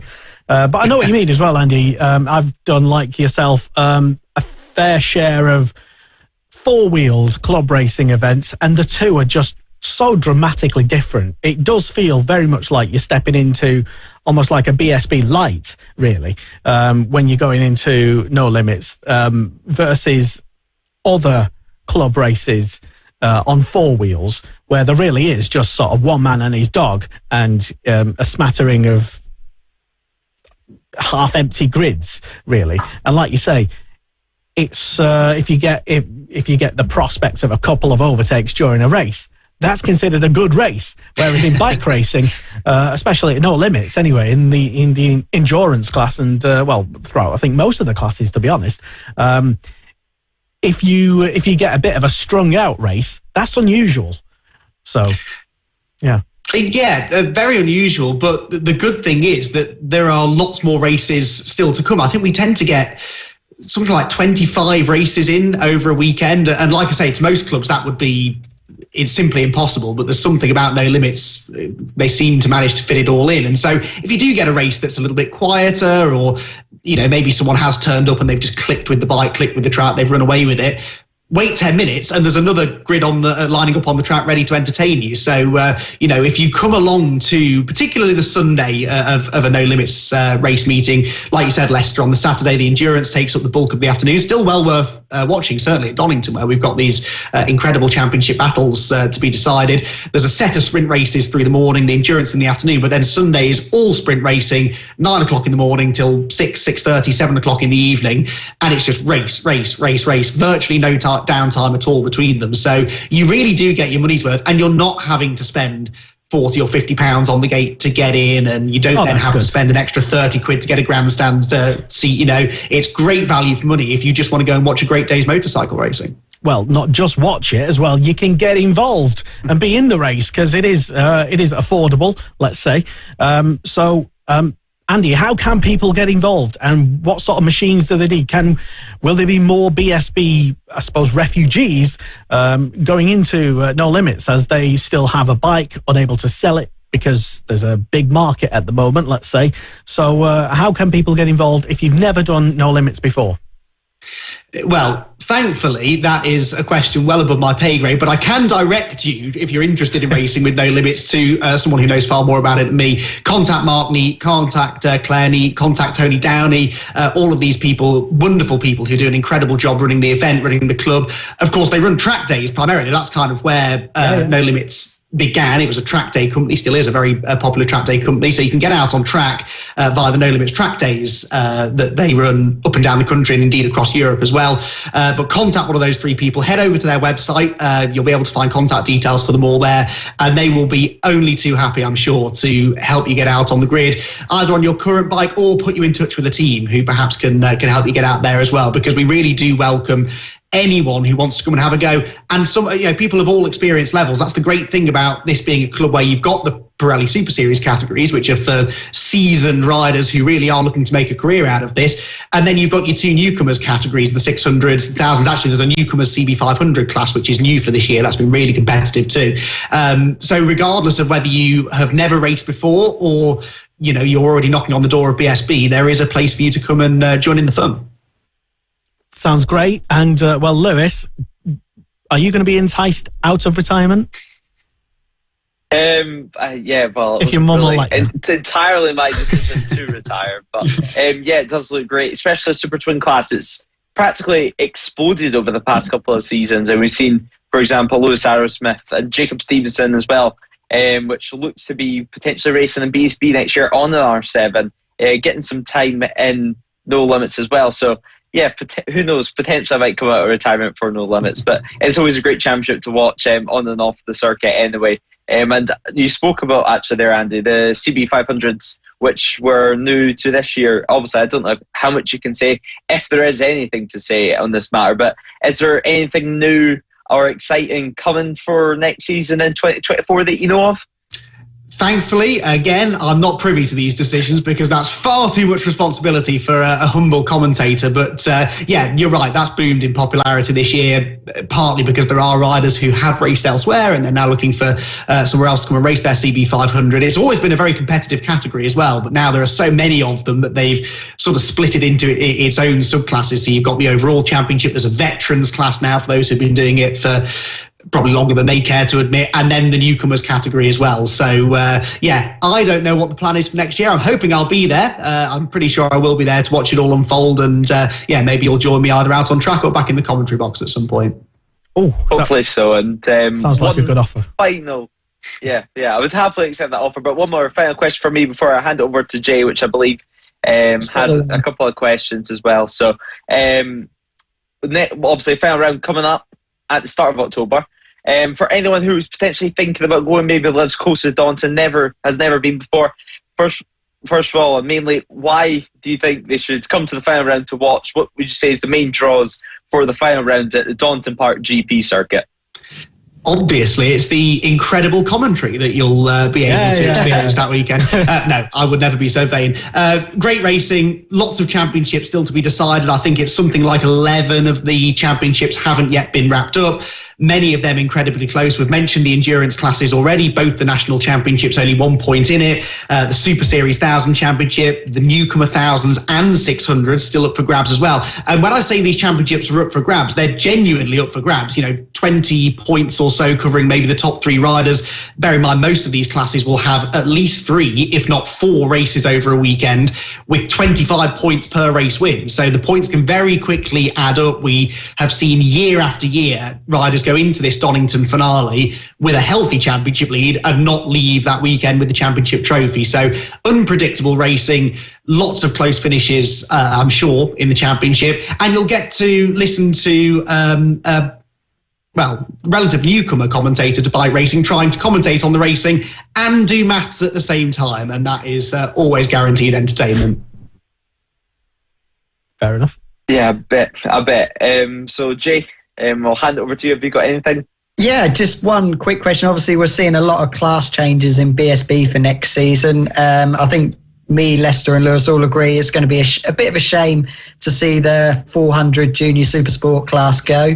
Do you reckon, obviously, you're a commentator, you don't make these big decisions like you say, but would you like to see I know you already cater for the 400s, but they do run in with another class.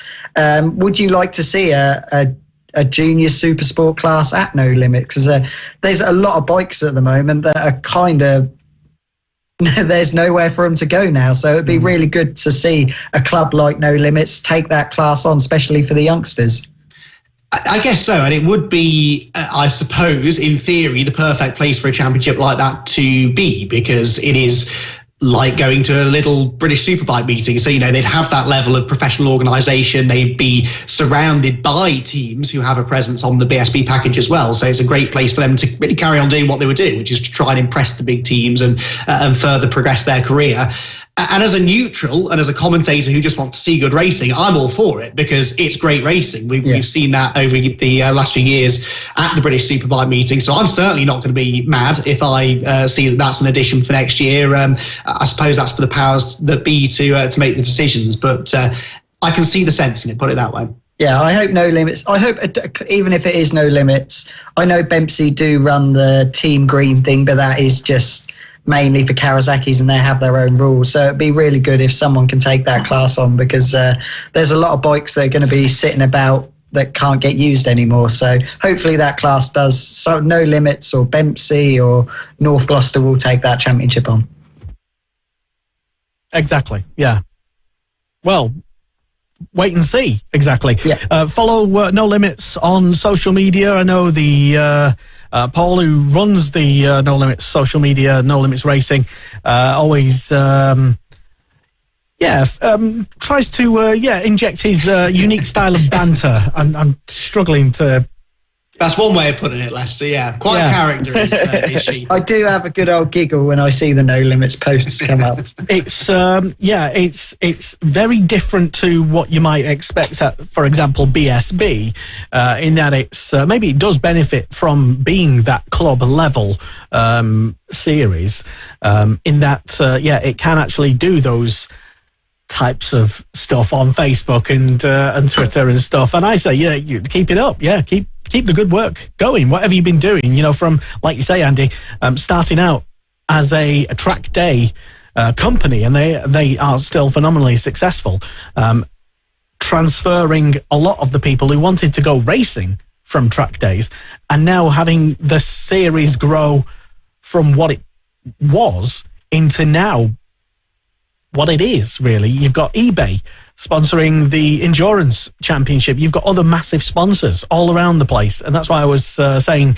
that it feels very much like you're at a kind of a BSB light event, really, because the place is packed full of sponsors, it's packed full of racers, it's packed full of entertainment, and we would love to see more of it next year in 2024. And see it, we would like to see online, streamed, please. There's a good idea, Lester. Maybe we should just get together with No Limits, have a bit of a chat. Oh, I mean, if I'm available, but just throwing the idea out there. But Andy, it's been fantastic to have you on. Thank you for allowing us to disturb your evening as you prepare for another fantastic weekend. I don't even know what you're doing this weekend, so probably commentating something somewhere which isn't as good as No Limits, no doubt. Of course. So thank you for coming on and making your Motorsport Radio debut as well. Yeah, thank you very much for having me. I'm sure I'll be back soon. You won't get rid of me now. There's a warning. There you go. Andy McCune, thank you very much for coming on, telling us about No Limits Racing. And we'd certainly love to keep up to date with all the shenanigans that go on, and check out the social media, like we were saying, online at No Limits Racing on Facebook and X, Twitter, Instagram as well. And Paul, who runs the account, does a fantastic job of entertaining everybody. I'll say that word. But yeah, generally it is really good. And I've been as a spectator to some of these events, and I almost never go trackside as a spectator. I'm normally mooching free tickets as media somewhere. So yeah, that's why we do media. So, but yeah, No Limits Racing, check it out, and let us know if you're planning on going racing yourself, because maybe you've got a Junior Supersport. Now, Lewis, you know more about the types of bikes than I do, but I think there will be quite a few BSB refugees who can't get rid of those bikes that they've got at the moment, instead of maybe going straight into like a sport bike championship or something like that, won't there? There has to be, surely. Yeah, there'll be plenty of bikes, and there'll be plenty of new riders as well. Obviously, we spoke about the downside to the class disappearing, but also the upside from this is we could potentially get, for example, like Andy mentioned, Lewis Arrowsmith. He has 19 race wins this year at No Limits, racing the Super Twin class on a Aprilia RS660 is what he races. And well, next year he's able to race that bike. Obviously, regulations aren't out fully yet, so we don't know if the bike would be legal. But that bike that he's on, he will technically be able to race it next year in BSB. So we could see riders like Lewis Arrowsmith make that step up to BSB potentially next year with the addition of the Sport Bike Cup. So that's really the good opening that's going to allow. It's going to allow a lot of club riders, even like myself last year, like this year, racing in a Super Twin class. Obviously I was fast enough and had the budget to race in BSB, I would be able to in a Super Twin. So it gives up a whole new opening for riders, although sadly it does close another massive opening for riders in the Junior Supersport class, which race with the Super Twins at No Limit. So hopefully we can see them take over the class almost, or at least like what we've seen in previous years, the bikes are almost going to filter down to club level, and hopefully we can see almost a development ground where they can learn on these Junior Supersport bikes with 40, 50 horsepower, and then make the step up, for example, to the Super Teen class, which has 70 horsepower, for example, and then 70, 80 horsepower, and then go into the Super Twin class or Sport Bike class, which is going to have about 100, just over 100 horsepower. So it's going to could create a more natural stepping stone for riders in the future. But right now, it's created quite a few headaches for riders and where their decisions going to go, like we've seen with Chloe Jones earlier on in the show. But yeah, really interesting there to hear from Andy. Yeah, definitely. Jay, have you been tempted to dip your toe in something like No Limits? Well, I did used to do club racing. I did use, they do a pit bike class. I don't think that'd be too brilliant around Donington on a pit bike. But I did used to do some club racing back in the day. Unfortunately, that was back when No Limits was just track days, and I wasn't old enough to do track days back then. But I used to race with a club called Bempsey. Never heard of them. Who are still going now. But if I was club racing now, it would No Limits would probably be one on top of my list to do. I've never been to one of their meetings. I think Casey did some of their meetings this year, didn't he? Yeah, Brands Hatch. Yeah, he's one of the 8 or 9 championships or series that he's done so far this year. Yes. So the many classes that he has entered this season. I think he was even at Bowl Door this weekend, wasn't he, on a classic superbike? Yeah. So he definitely gets about. But yeah, No Limits. If unfortunately at the moment funds for me to go back to big bike racing are not available, so we'll just have to stick with Fab and the pit bikes at the. Well, maybe we should have. Maybe Andy wasn't the right person to ask about costs and like specifically costs. You know, how much is it to enter a team in the eBay ACU National Endurance Championship? Because, Lewis, you commentated on it. What are the teams like? How many are in a team? Roughly, what are the costs? Surely you could, between you and a few people at Fab, Jay, put some money together, rent out a bike. Buying the bike as well. You don't have to buy it. I'm sure somebody, if you have money, someone will rent you a bike. But the interesting part about the eBay Endurance Championship at No Limits, it's quite open necessarily on the rules with the bikes. Obviously, there is a standard technical rules, but when it comes to racing, in the race itself, you can have 1, 2, 3 bikes if you wanted. So it could be the case of you simply going into the pits, taking off your transponder and putting it on another bike as soon as you can and going out there and going race again. And that's usually what the teams at the front do, because obviously it's the quickest option. But obviously there is the option as well, I believe, to go into the pit lane, change your tyres, fuel up as well with proper almost EWC, which was race at the weekend at Baldor, full world endurance style pit stops where you're changing your tyres, you're getting new rubber on the bike, and you're of course fueling up as well.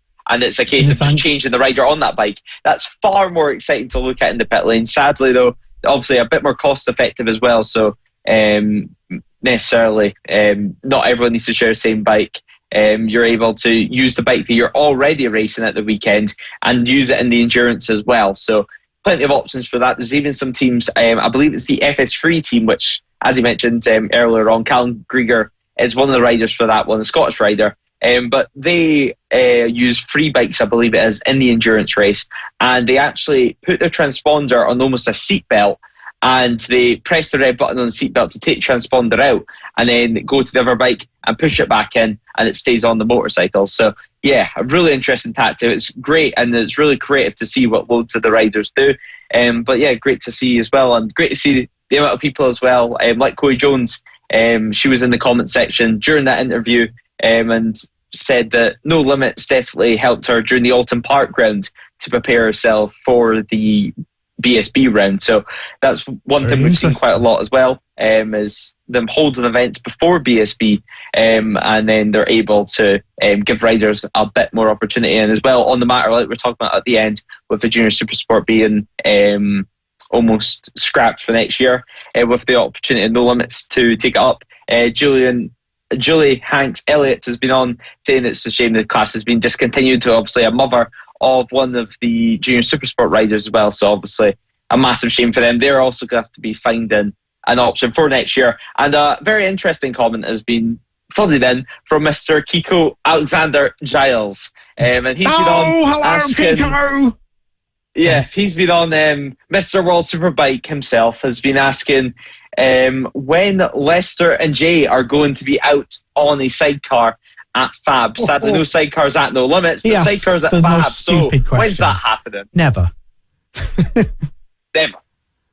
I mean, you're definitely driving, Lester, and I'm passenger. I know that. Well, I'm pretty decent on a cart. I'll say that much. Just you're definitely being the driver, and I'm the passenger. Then I know that. Well, we did actually at Fab Racing. We did on a mini F1 sidecar. We did get a couple of the commentators on. This was a couple of years ago. We got Tristan Finocchiaro. At the time, he was in the depths of his racing career, and we thought he's going to be all right. You know, he's used to all this stuff. He's like World 300 and stuff like that. So he knows a bit. Terrible. Trust me, there's nothing that you can. It was like watching a dog on a surfboard. It was a just mini moto sidecar. It is. I did it once. It is horrendous. Never want to do it again. Yeah.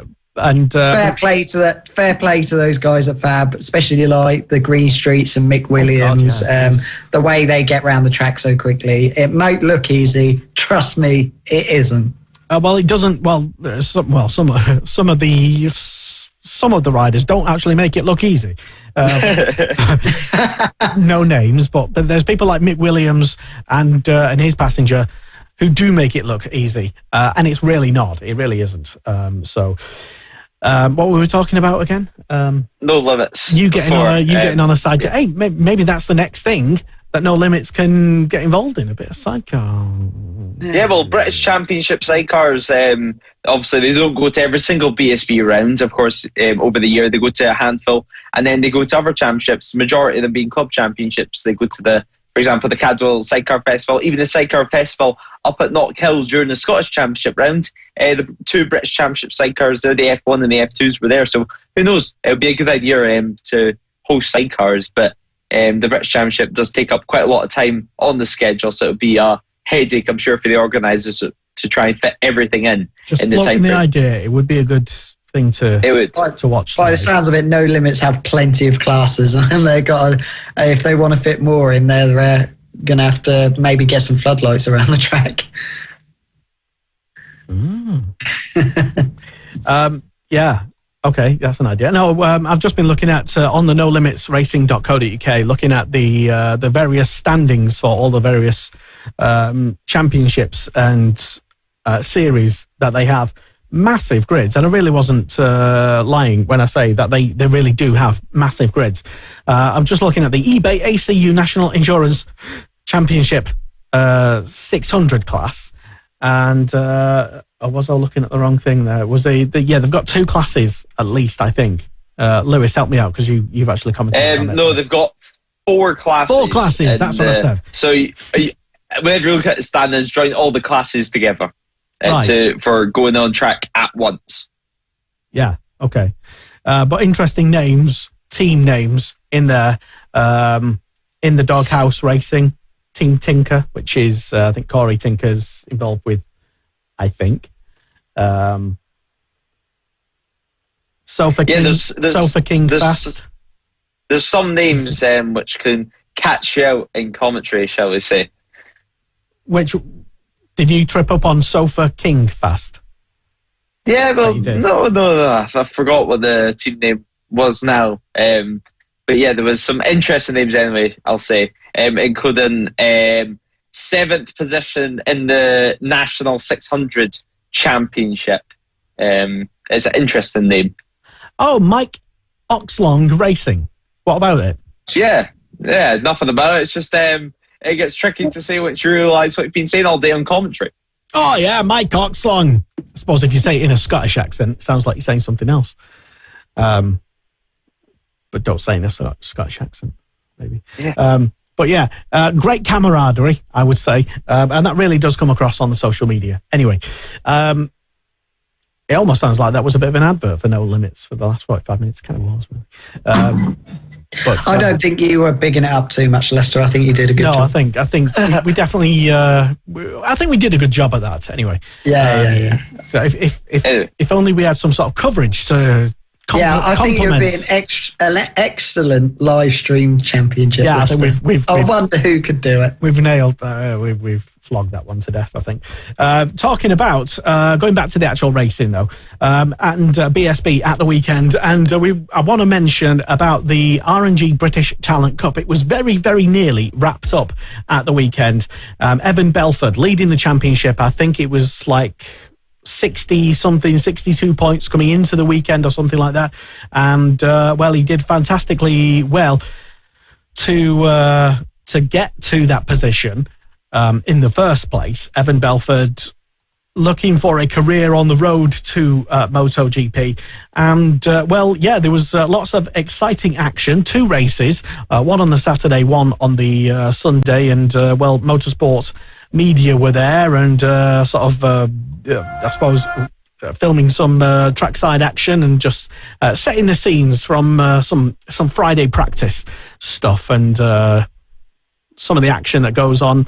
Understandably, not really well paid attention to by the BSB fans because they're not really there to watch Talent Cup in particular. They were there to watch BSB, but still. The RNG British Talent Cup always provides lots of spectacular, close racing action. And even though they are just kids and children, they are often a lot more mature than, let's say, some of the BSB racers themselves. No names. Say, Lester. I'm not saying that. Well, you wouldn't ever catch the sort of behaviour that certain BSB riders do on a Talent Cup grid because they're all really polite, really well in front of the camera. They are. They're all nice kids, really. And I didn't see any fingers to race control on the warm down lap in British Talent Cup. Well, no, exactly. You wouldn't see it because they're all professionals, and as I say, some of the BSB stars acting more like children than the actual children. But anyway, we've talked about that enough. But yeah, the RNG British Talent Cup, fantastic to see. These are just some clips from the Friday practice, not the actual racing itself. And well, yeah, even though it is the as some people call it the tiddler class,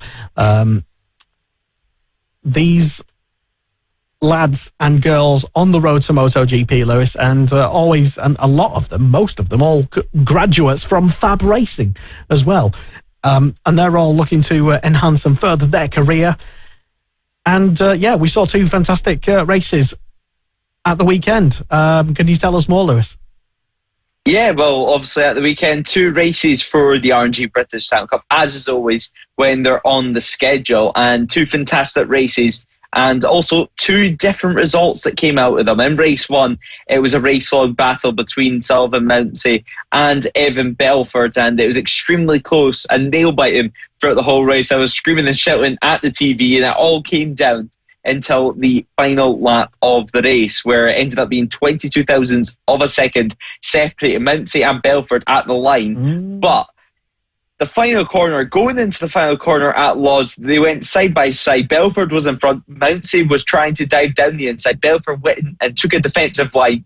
And Mountsie, well, not wanting to make any contact and still wanted to go down the inside, he decided the only option was to go on the grass. So he went on the grass, full throttle, and made the overtake stick and work. And then he ended up taking the race win in race one. It was one of the bravest overtakes I think I've seen this year, actually. I couldn't believe my eyes whenever I seen it. It's not normal whenever you see a rider run on the grass and still make it work.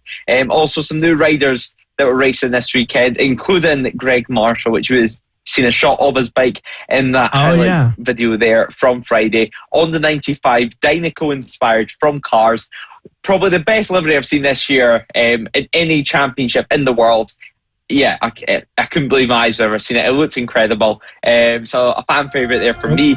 But as well, joining Mountsie and Belford on the podium, Harrison Desoy as well, back on the podium places finally. And it's great seeing him having a great result. Of course, his teammate Julian Carrera was just behind as well, with Ronnie Harris racing in the Fab Racing Mini GP70 last season.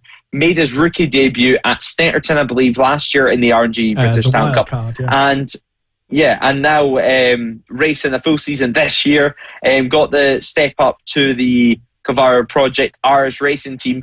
He got a top 5 finish, an incredible result from Ronnie Harris. And really great to see these Fab Racing riders developing. Well, it was briefly Ronnie Harris. I think at the start of the race, or race 2 or race 1, I forget which, he was actually in the lead. He got an absolutely stunning start. I don't know if he's just loves Oulton Park, but picked up 2 fifth places in race 1 and race 2. And I would say he was unlucky to only finish 5th place. And Ronnie Harris, rocking Ronnie Harris, as I like to call him, doing fantastic work. He's been chipping away, steadily learning and growing as a rider, growing in stature. He is a petite chap. He's now finally getting the results that I think he deserves. Yeah, certainly is. It's great to see the Fab Racing riders doing well. As you mentioned, a 5th position, that isn't really the tale of the story, I guess you could say, because he was fighting all the way throughout for the podium places, and so was Lucas Brown, of course, but Lucas Brown on the final lap as well, I believe, ran into the grass himself and dropped down to 6th position at the line. So it was really just mayhem between that really, well, first and second, first of all, in their own group, and then the battle for third behind, which really had every single rider down to about 10th position in it. So yeah, it was great to see. And then in race 2, a completely different result. Emmanuel Brinton, Sylvain Mincy and Lucas Brown on the podium positions, but going to the line, Emmanuel Brinton and Sylvain Mincy made contact just inches away from the line, which allowed Brinton to win by just 0.06 of a second. Ronnie Harris as well, 5th position, with Evan Belford 4th, which meant the championship will now go down to the final round at Oulton Park. But well, Lester, you were in Parc Fermé, and it was some interesting emotions from the top 3. Certainly Lucas Brown, anyway, was happy about his third.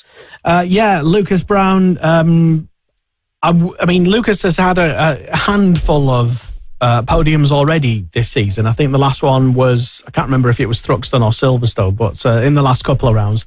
And, also, before I talk about Lucas, Harrison Desoy, he's had so much bad luck this season. It was fantastic. And I think, to be fair to even him, he didn't expect to be anywhere near fighting for a podium in race number 1. But such was the chaos and the mayhem and the safety car. He managed to, use that to his advantage, his experience. Really, I think, again, just to be kind to him, I would say his experience, he's 18 now, is young Harrison, and yeah, he got another podium, and he's already raced in Europe this season, a couple of times at Junior GP.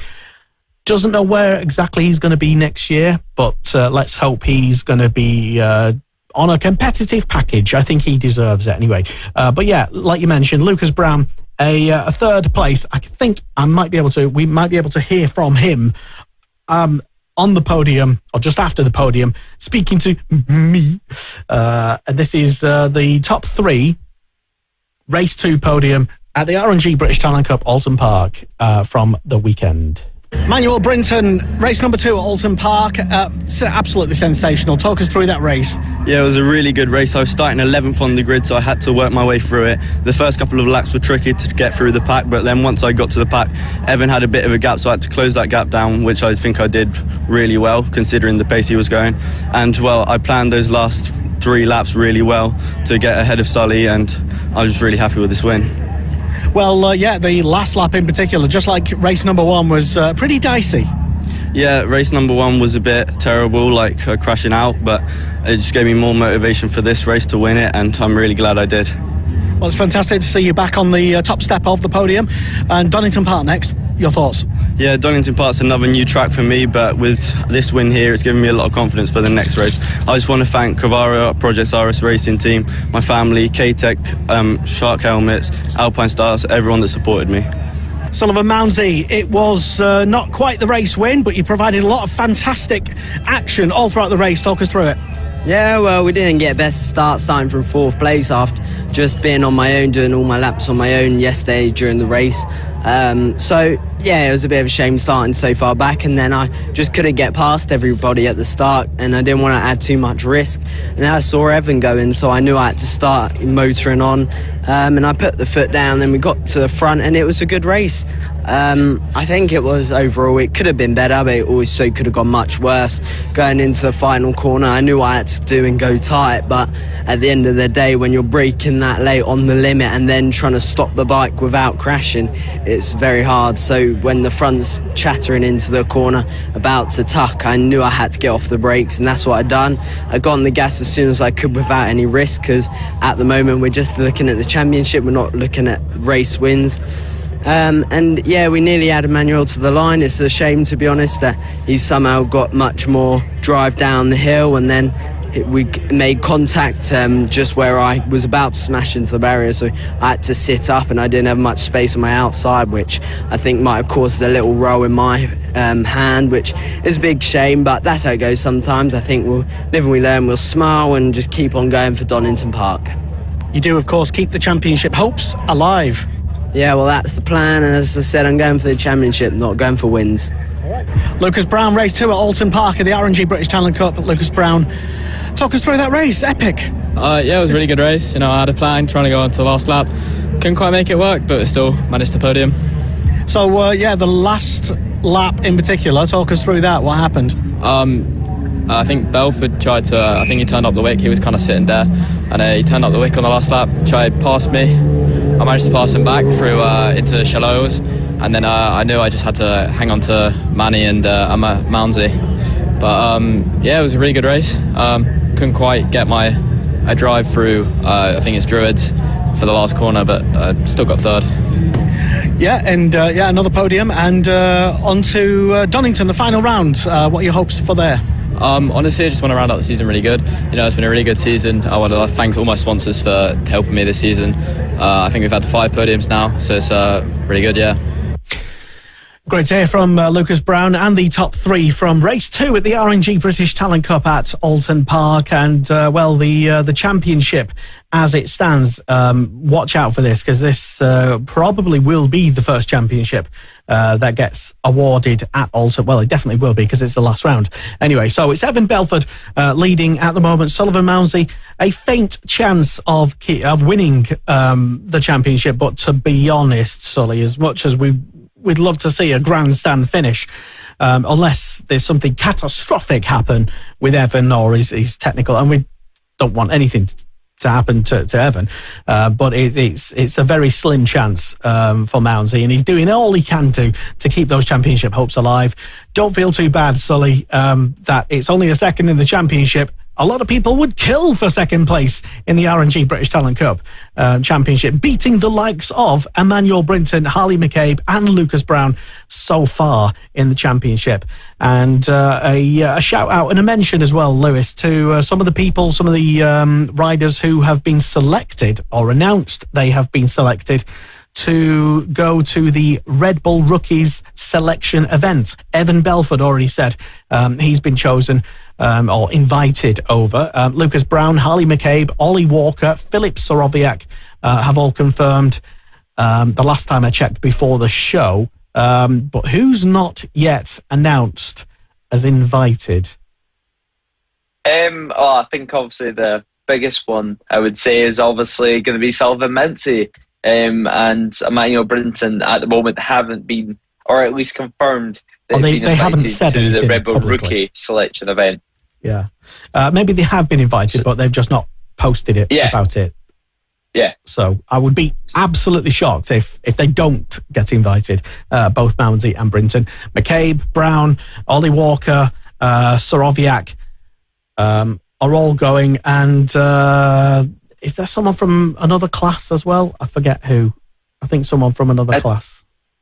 Yeah, I can't remember off the top of my head, to be honest. I've seen plenty of plenty of announcements over the past couple of days, but we also seen last year, for example, the Mellor brothers, they both got invited as well. So, but I don't know if they will be this year. So yeah, we're just going to have to wait and see. Hopefully they will, because it'll be very, very interesting to see. But yeah, we're just going to have to wait and see. And hopefully we can see more of the young riders get up and actually make it past the selection event as well, because it sounds like both Casey O'Gorman and Eddie O'Shea are going to be moving on next year. So the more Brits, the merrier. Who do you reckon, Jay, from the current crop of British Talent Cup racers, or even maybe even some Junior Supersport riders? Let's not count those out as well. But who do you reckon ought to get invited to the Red Bull Rookies selection event? Oh, what, to get invited, or the actual riders to get through? Well, I was being polite in suggesting maybe the selection event, but who do you actually think is going to be selected? So obviously, we'd love to see Emmanuel and Sullivan get through, because obviously lots of talent in the championship, but definitely them three have been the standout riders this season. But like I said, we have had Harley McCabe and Lucas up the front as well. So it'd be good to see Sullivan and Emmanuel get through. I think the two that we would like to see in Red Bull Rookies would probably be Evan and Sullivan Mounsey actually get the gig, shall we say, to be in Red Bull Rookies full time would be great. I think, unfortunately, for Emmanuel and Lucas, it's nothing to do with their riding ability or anything like that, but we do know the Red Bull rookies, they are it's a tight call. They only can choose, I think it's 2 from each country they can have. But Lucas and Emmanuel, I think they can potentially have 3, but they are quite tall. And that is going to let them down, unfortunately. I don't think that's a bigger issue as some people make out, to be honest. There's potentially other avenues that Brinton could go down, not necessarily by applying as a Brit. He could apply as a different nationality, potentially. I don't know that, but there's talk of him doing that. And if he gets that, then great. I know that's what Soroviak's aiming for. He's going to apply as maybe for Sully as well, because obviously he has different nationalities as well. Potentially. But good luck to everyone who has already been invited. And it'll be really good to see what happens at Donington Park for the final round, final couple of races. Evan Belford. I don't want to jinx anything, so I'm just going to say good luck, everybody. And I think Evan will be going for those safe points in the first race. Yeah. One would think he's a sensible lad. He's Evan, but Sully can be sensible as well. But often there's when you get out on track, as you guys know, you can often turn into Manic Mounsey.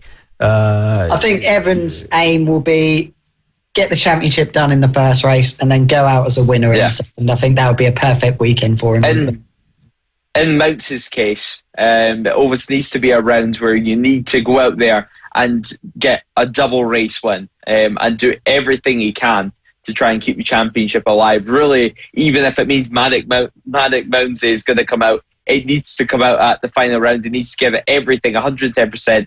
And even if it means slipping off, fighting for the race lead, then at least you can say he gave it absolutely everything, because now, well, Belford's really in a position where we can talk about him having just to get safe point scoring positions to close the championship. Mountsy's in a position where he needs to do absolutely everything by getting that race win in the final round. All right. Well, let's wait and see what happens in a couple of weeks' time. Right. So any other final business, any other things to mention just before we go? What's on this weekend, Lewis? This weekend, we're going to have, of course, as we mentioned at the start of the show, MotoGP in India for the Indian Grand Prix. The first ever time that's went ahead. So tune in to Discovery Plus Premium if you have it. It's a TNT to watch that, or of course the MotoGP Video Pass, or if even you're an EE phone subscriber, have a look at your contract like Leicester did, and then you're able to watch it for nothing on top of your phone contract. But apart from MotoGP, we're going to have World Superbikes as well returning this weekend, where we can watch John McPhee in action on board a Ducati in the World Supersport class. It's going to be an interesting one. How is he going to do? It looks to be a better package than what he was previously on. They're going to be at Aragon racing this weekend for the 10th round of the championship. Moto America as well is going to be on, so American Superbikes, they'll be at New Jersey Motorsport Park. The championship is already wrapped up over there with Jake Garnier taking the title with a couple of rounds remaining. But of course, you're going to have to go to the Moto America Live Plus website or watch it on YouTube for free. Fantastic stuff. Jay, what are you up to this weekend? Nothing really. I'll be sitting and watching, hopefully, the Indian MotoGP if the riders all turn up. Yeah, with a curry. Maybe, yeah. Well, you might as well, mightn't you? We're in India. We might as well. Yeah, I might even decorate the place in some elephants. It's a bit too much. I'll get Wendy to do it, maybe. That's going to be one early curry, because free practice one's kicking off at 4:30 in the morning, and the race is going to be taking place at 11 a.m. UK time. So that's going to be one breakfast curry for you, Jay. Oh, yeah, well. I get the feeling it wouldn't be the first time, though. No, definitely not. Well, my brother, because obviously my brother works out Point Summer, because he's not very good with the foreign food, which is not a brilliant job. He's so worried about this weekend. I think he's just purely going on the water. And that is a benefit for the riders this weekend if they do turn up late, because they've got one less day to get a deli belly. And on that note, thank you very much for tuning in. Another Superbike show done and dusted. Thank you very much to Andy McEwen making his Motorsport Radio debut. We got you, Andy. Finally. It took many years, but we got you on the show. And also to Chloe Jones as well, to come and share her thoughts and experiences of the weekend. Fantastic to see her doing what she's doing, and all the best for the rest of the season, Chloe, and next year as well. Do come back on the Superbike show. Jay, good luck this weekend with your Deli Belly curry and 4am stuff. And same to you as well, Lewis, and your 4am ice cream. I know what we'll be doing. And thank you very much. Download the show and listen live. Same time next week, Tuesday, 8pm. And you can also, in the meantime, download us on the podcast or wherever you get your podcast from, all the internet places.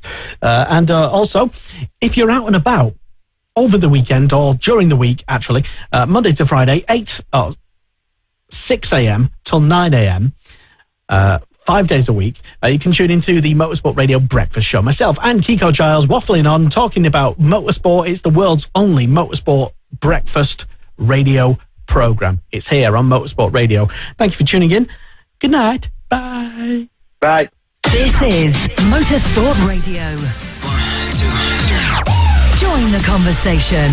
Contact the show on Twitter, on Facebook, and on our website, Motorsport Radio.